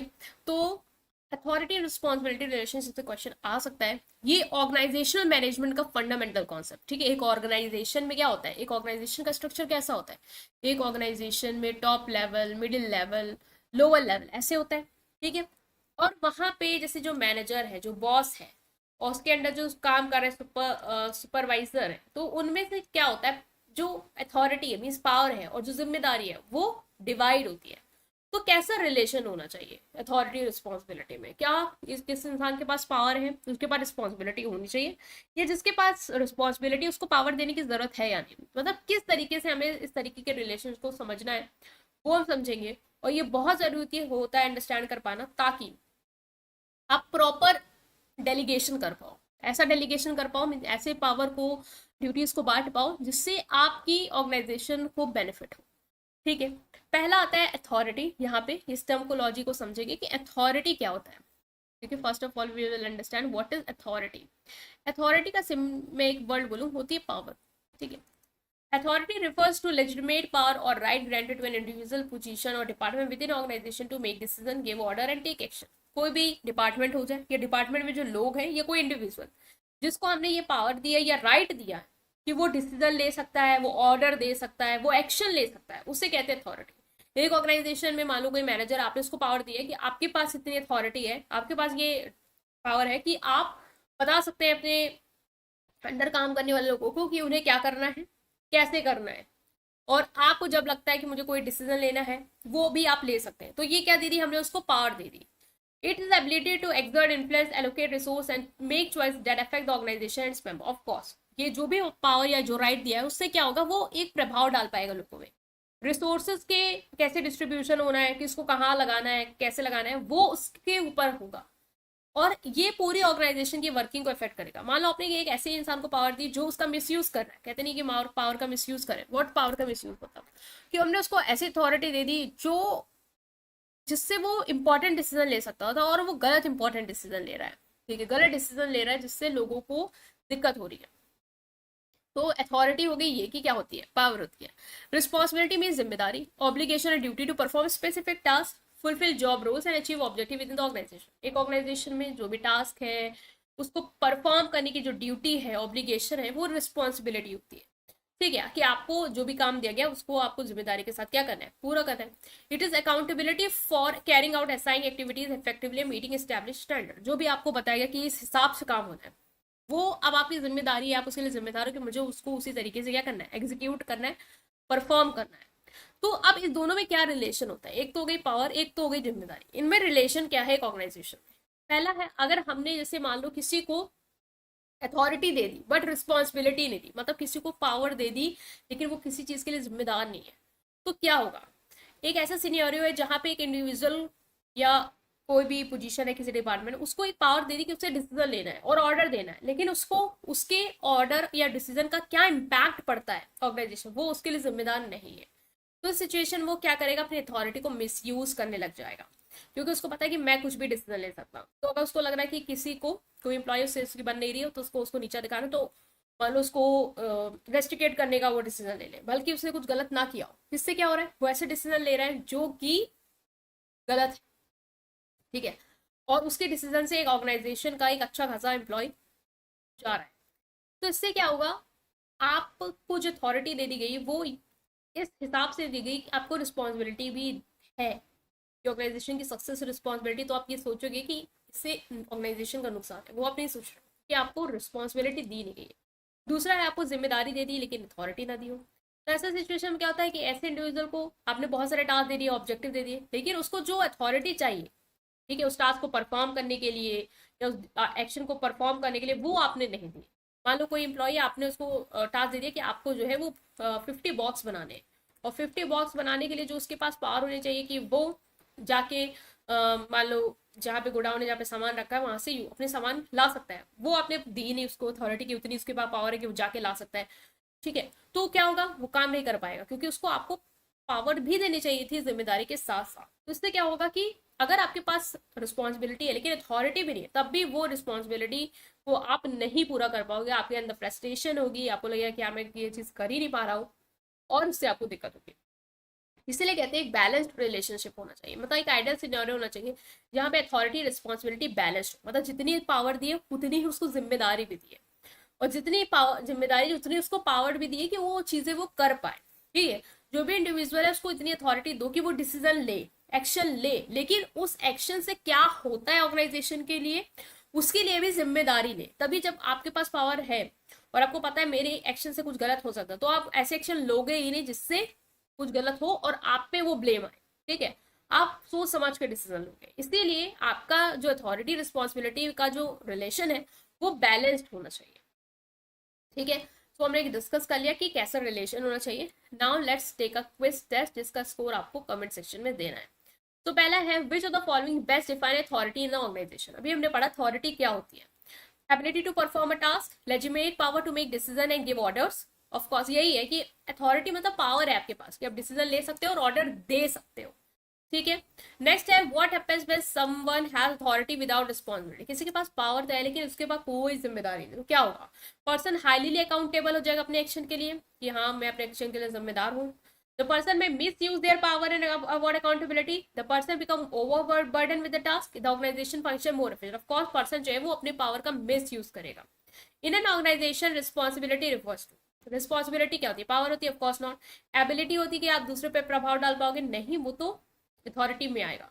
ड्यूटी होती है perform assign task and achieve objective, of course ये होता है। नेक्स्ट है, which scenario represent a balanced relationship between authority and responsibility. Balanced relationship है अथॉरिटी रिस्पॉन्सिबिलिटी में, ये एग्जांपल कौन सा बता रहा है? एक एम्प्लॉय उसको रिस्पॉन्सिबल ठहराया गया अपने टास्क के लिए, लेकिन उसको पावर नहीं दी गई है कि वो उससे रिलेटेड डिसीजन ले पाए। एक मैनेजर जिसके पास अथॉरिटी है कि वो डिसीजन ले सकता है, लेकिन उसको जिम्मेदारी नहीं दी गई कि वो अपने डिसीजन के लिए रिस्पॉन्सिबल भी होगा। एक प्रोजेक्ट मैनेजर जिसको अथॉरिटी दी गई है कि वो अपने टास्क को डेलीगेट कर सकता है, मतलब बांट सकता है, और रिस्पॉन्सिबल होगा प्रोजेक्ट के सक्सेस के लिए। मतलब पावर तो है कि तुमने टास्क को बांट सकते हो, लेकिन जो भी पावर प्रोजेक्ट की सक्सेस होगी उसके लिए आप ही रिस्पॉन्सिबल हो गए। अगर फेल हो गया, आपने टास्क दिया ऐसे लोग को दे दिया जो वो कर ही नहीं रहे, तो फेल हुआ प्रोजेक्ट, तो आप ही जिम्मेदार हो गया। सक्सेस हुई तो आप जिम्मेदार हो। तो ये आप एक देख सकते हो बैलेंस रिलेशनशिप, कि हमने पावर भी दी है और साथ ही साथ उसको रिस्पॉन्सिबिलिटी भी दी है। एक एम्प्लॉय जिसको अवॉइड कर दिया है कि उसको कोई रिस्पॉन्सिबिलिटी नहीं दी है, तो ऑफकोर्स ये नहीं होगा। तो अब थर्ड होगा आपका option, what is the consequences of responsibility without authority in organisation. अगर एक ऑर्गेनाइजेशन में रिस्पॉन्सिबिलिटी दी लेकिन अथॉरिटी नहीं दी है तो क्या होगा? एफिशिएंसी बढ़ जाएगी, एज एम्प्लॉयज आर अकाउंटेबल, क्योंकि एम्प्लॉय जिम्मेदार है इसलिए उनकी एफिशिएंसी बढ़ जाएगी, क्षमता बढ़ जाएगी। Employee can take independent decision for task assign to them, जब अथॉरिटी दी नहीं तो इंडिपेंडेंट डिसीजन कैसे लेंगे? It may cause frustration and inefficiency among employees, yes frustration होगी उनके अंदर कि हमें रिस्पॉन्सिबिलिटी जिम्मेदारी बर्डन तो दे दिया लेकिन पावर ही नहीं है चीजों को करने की, तो एक फ्रस्ट्रेशन होगी, एक इनएफिशिएंसी होगी कि हम कर नहीं पा रहे कुछ भी। ये अलाउ करते हैं मैनेजर को कंट्रोल कर पाए decision making process completely, of course not. So ये हो गए आपके सारे आंसर जो हमने डिस्कस किए, राइट। आई होप आप समझ पाए हैं। So now guys, in this video we are going to discuss this topic, that is delegation of authority, meaning and process. So one by one हम discuss करेंगे authority के delegation का मतलब क्या होता है, इसके प्रोसेस को डिस्कस करेंगे और लास्ट में आपका क्विज टेस्ट होगा जिसका स्कोर आपको कमेंट सेक्शन में देना, ठीक है। सो डेलीगेशन ऑफ अथॉरिटी, इससे पहले हमने अथॉरिटी समझा था और रिस्पॉन्सिबिलिटी साथ साथ रिलेशनशिप, ठीक है, दोनों का। अभी हम अथॉरिटी को कैसे डेलीगेट करते हैं, डेलीगेट मतलब उसको कैसे बांटते हैं लोगों में, वो हम डिस्कस करेंगे। तो डेलीगेशन ऑफ अथॉरिटी एक बहुत इंपॉर्टेंट एस्पेक्ट है एक इफेक्टिव मैनेजमेंट। अगर आप चाहते हो आपके ऑर्गेनाइजेशन का मैनेजमेंट अच्छा हो तो जरूरी है कि आप अथॉरिटी को प्रॉपर डेलीगेट करो, मतलब जो भी आपके टास्क है, रिस्पॉन्सिबिलिटी है या उससे रिलेटेड उस चीज को करने की जो पावर है वो लोगों में प्रॉपरली आपको डिस्ट्रीब्यूट करना है। That involve interesting task, responsibility and decision making power to subordinate or lower level employees within the organization। अगर टॉप लेवल के पास सारी पावर है तो ऐसा होता है ना कि कभी कभी सारे डिसीजन आप टॉप लेवल पे ही नहीं डाल सकते हो, जो छोटे मोटे डिसीजन है वो लोअर लेवल एम्प्लॉयज को लेने ही पड़ेंगे, ठीक है, तभी टास्क कंप्लीट हो पाएगा टाइम पे, अदरवाइज फाइल ऊपर तक पहुंचने में ही समय लगेगा। इसीलिए जरूरी है कि जो छोटे मोटे काम है, जो जिम्मेदारी वो हैंडल कर सकते हैं, उनको हम वो पावर दे दें कि वो रिस्पॉन्सिबिलिटी वो ले लें, ठीक है। डेलीगेशन एम्पावर करता है कि इंडिविजुअल को to take on more responsibility, foster skill development, allow manager to focus on high level task. इससे क्या होगा, मैनेजर फ्री हो जाएंगे, वो अदर टास्क पे देख पाएंगे, ध्यान दे पाएंगे जो उनके लेवल के हैं, जो ज्यादा इंपॉर्टेंट है। और जो वर्कर्स हैं, जो इंडिविजुअल हैं, वो जिम्मेदारी के साथ पावर का यूज करते हुए जो फर्दर वर्क है उन पे फोकस कर पाएंगे। तो कैसे हम डेलीगेट करते हैं अथॉरिटी को, तो ये डिपेंड करता है कि सुपीरियर सबऑर्डिनेट का रिलेशनशिप क्या है। पहला है assignment of duties. Delegator first try to define the task and duties to the subordinate. जैसे कोई मैनेजर है, उसको अपने सबऑर्डिनेट्स को जो है अथॉरिटी बांटनी है, देनी है, तो सबसे पहले वो ये ट्राई करेगा कि वो टास्क को डिफाइन करे, मतलब सबऑर्डिनेट को बताए कि तुम्हारा काम क्या है जो तुम्हें करना है, ठीक है, पहले उसको वो अच्छे से एक्सप्लेन कर दे। He also has to define the result expected from the subordinate। उसके बाद जैसे उसने बताया कि आपका काम है कि आपको 100 बॉक्स बनाने हैं पर डे, ये आपका टास्क है। अब उसको ये भी बता दिया आप उससे क्या एक्सपेक्ट कर रहे हो, कि मुझे प्रॉपर बॉक्स चाहिए विदाउट वेस्टेज ऑफ मटेरियल और अच्छा होना चाहिए और ऑन टाइम कंप्लीट होना चाहिए टास्क, फर्दर आप नेक्स्ट डे पे उसको नहीं डालोगे, ठीक है, ये उसने बता दिया कि आपसे हमें ये उम्मीद है। इससे क्या होगा, आपको ये पता रहेगा कि आप जो अथॉरिटी लोगों को दे रहे हो, मतलब जो आप रिस्पॉन्सिबिलिटी दे रहे हो कि आप पावर ले सकते हो डिसीजन लेने की, सामान बनाने की, ठीक है, वो आप डिस्ट्रीब्यूट कर रहे हो, तो आपको पता रहेगा कि आप सामने वाले से क्या चीज के बारे में वो अथॉरिटी दे रहे हो, ठीक है। नेक्स्ट है ग्रांटिंग अथॉरिटी। अब आपने जब उसको काम समझा दिया, क्या उससे उम्मीद है, सब बता दिया, अब आपके पास है कि आप उसको अथॉरिटी दे दो, ठीक है। ये वो प्लेस है जहां पे अथॉरिटी सुपीरियर डिवाइड करता है, मतलब सारी पावर पहले उसके पास है, अब उसने उसको बांट दी, अथॉरिटी दे दी सबऑर्डिनेट को। It is for the reason every subordinate should be given enough independence to carry the task given to him by superior. अब उसको थोड़ी मतलब इंडिपेंडेंस भी तो दो ना कि वो टास्क कर सकता है। अब पहले होता था कि वो आपसे पूछ के हर चीज कर रहा था, ठीक है, अभी आपने उसको पूरा काम समझा दिया है और एक गो में कि ये करना है, ऐसे करना है। अब उसको जो भी पावर चाहिए उससे रिलेटेड उस काम को करने के लिए कि वो टाइम पे मटेरियल उसको मिल जाए, वो बोल पाए बाकी नीचे वाले वर्कर से मुझे टाइम पे मटेरियल चाहिए ताकि मैं बना पाऊँ, कोई दिक्कत हो तो वो एक्सप्लेन कर पाए, तो वो भी आपको उसको क्या करनी, पावर देनी इतनी कि वो चीज़ों को मैनेज कर पाए। सिर्फ टास्क दे दी, रिस्पॉन्सिबिलिटी दे दी, इतना ही नहीं होता है, इसके अलावा उसको पावर भी देनी होगी उस चीज़ को पूरा करने के लिए। Next is creating responsibility and accountability. आपका delegation process does not end once power are granted to the subordinate. एक बार आपने पावर दे दी सबऑर्डिनेट को कि आपका टास्क है और इससे रिलेटेड जो जो आपको जरूरत है आप वो चीज़ ले सकते हो और आपको टाइम पे कंप्लीट करना है, कोई भी दिक्कत हो आप उसको अपने लेवल पे सॉल्व कर सकते हो, ये तो आपने बोल दिया। लेकिन क्या यहीं पे खत्म हो गया प्रोसेस? ऐसा नहीं है। They at the same time have to be obligatory toward duties assign to them. At the same time आपको उनके अंदर जिम्मेदारी, एक अकाउंटेबिलिटी भी क्रिएट करनी होगी कि आप अपनी ड्यूटीज जो आपको दी गई है उसके लिए आपके ऊपर क्या है, जिम्मेदारी है। ठीक है, responsibility set to be the factor obligation of individual to carry out his duty at his best level of duty. Responsibility क्या होती है? ऑब्लिगेशन होती है कि इंडिविजुअल के ऊपर जिम्मेदारी कि जो उसको टास्क दिया गया वो अपने बेस्ट दे उस टास्क पे एज पर द सुपीरियर के डायरेक्शन। रिस्पॉन्सिबिलिटी बहुत जरूरी है, देयरफॉर इससे आपकी जो अथॉरिटी है उसको इफेक्टिवनेस मिलती है। जो पावर दी, अगर वो जिम्मेदारी के साथ पावर को यूज करेगा तो वो पावर इफेक्टिव रहेगी। Eight the same time responsibility absolute है और शिफ्ट नहीं हो सकती। मतलब रिस्पॉन्सिबिलिटी, जैसे आपको टास्क दिया गया ना, आपको समझाया गया ना, आपको ये करना है, आप किसी और पे वो टास्क नहीं डाल सकते हो, वो आपकी जिम्मेदारी है। Accountability on the other hand क्या होती है? ये ऑब्लिगेशन होती है इंडिविजुअल की कि वो जो ड्यूटी उसको दी है as per the standard of performance उसके अकॉर्डिंग कैरी आउट करे। इसीलिए कहते हैं कि authority delegated, responsibility is created and accountability is imposed. इसलिए हम कहते हैं कि अथॉरिटी तो हम देते हैं अपनी इच्छा से, ठीक है, रिस्पॉन्सिबिलिटी क्रिएट की जाती है। क्रिएट इन द सेंस कि हमने उसको जब काम दिया तो हमने उसको समझाया कि आपके ऊपर ये जिम्मेदारी है, आपको ये करना है, ठीक है, अपना बेस्ट देना है। अकाउंटेबिलिटी थोपी जाती है कि जो भी स्टैंडर्ड बताए गए, बॉस का साइज ये होना चाहिए और उसका टेक्सचर ये होना चाहिए, वो जो भी स्टैंडर्ड वो आपको मीट करना है, ये आपके ऊपर अकाउंटेबिलिटी है, ये आपको इम्पोज की जाएगी, आपको रिस्पॉन्सिबिलिटी और अथॉरिटी देने के साथ साथ। ठीक है, आप अकाउंटेबल हो गए, वो नहीं होगा तो उसकी सारी जिम्मेदारी आप पे आ जाएगी कि आप फेल हुए हो। Right, so let's take a question. What is the first step in delegation process? Delegation process में पहला स्टेप क्या है? अथॉरिटी देना, क्रिएटिंग अकाउंटेबिलिटी, असाइनमेंट और ड्यूटी, परफॉर्मेंस इवेल्युएशन। सबसे पहले हम ड्यूटी देंगे, ठीक है, फिर हम अथॉरिटी देंगे, फिर अकाउंटेबल और responsible ठहराएंगे। What does superior do when they divide and share their authority with subordinates? Superior क्या करते हैं जब वो अपनी ड्यूटीज, जब वो अपनी अथॉरिटी को, पावर को सबऑर्डिनेट के साथ बांटते हैं? वो अकाउंटेबिलिटी, तो क्या होगा इसमें? क्रिएटिंग अकाउंटेबिलिटी, असाइनमेंट और duty, granting authority, assigning responsibility. Of course वो अथॉरिटी दे रहा है, ठीक है, डिवाइड कर रहा है, तो granting of authority, C option. Which of the following is true about responsibility in delegation process? Delegation process में रिस्पॉन्सिबिलिटी के रिगार्डिंग क्या ट्रू है आपका? ठीक है, रिस्पॉन्सिबिलिटी की regarding it can be shifted, shift हो सकती है एक पर्सन दूसरे पर्सन पे, ये एब्सोल्यूट है और शिफ्ट नहीं हो सकती, ये अकाउंटेबिलिटी से लेस इंपॉर्टेंट है, या डेलीगेट की जाती है अथॉरिटी के साथ। What is true? ट्रू क्या है? ये आपको पता था कि एब्सोल्यूट होती है और ये शिफ्ट नहीं हो सकती, आप इसको बांट नहीं सकते, किसी और पर्सन पे नहीं डाल सकते, मतलब डाल नहीं सकते, शिफ्ट नहीं कर सकते, बांटेंगे तो पावर हम है। The delegation process, what is accountability? In delegation process accountability क्या है? Transfer of authority to subordinate, responsibility to carry out tasks to the best of one ability, obligation to meet performance standard, assignment of duties।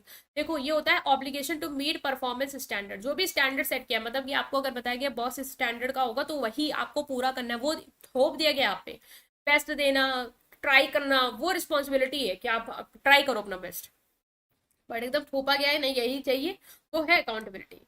What statement best explain the relationship between authority, responsibility and accountability? अभी हमने पढ़ा था कि जो authority है वो delegate होती है, जो रिस्पॉन्सिबिलिटी है वो क्रिएट होती है, और जो अकाउंटेबिलिटी है वो इम्पोज होती है। ठीक है, तो ये याद रखना पूरी तरीके से।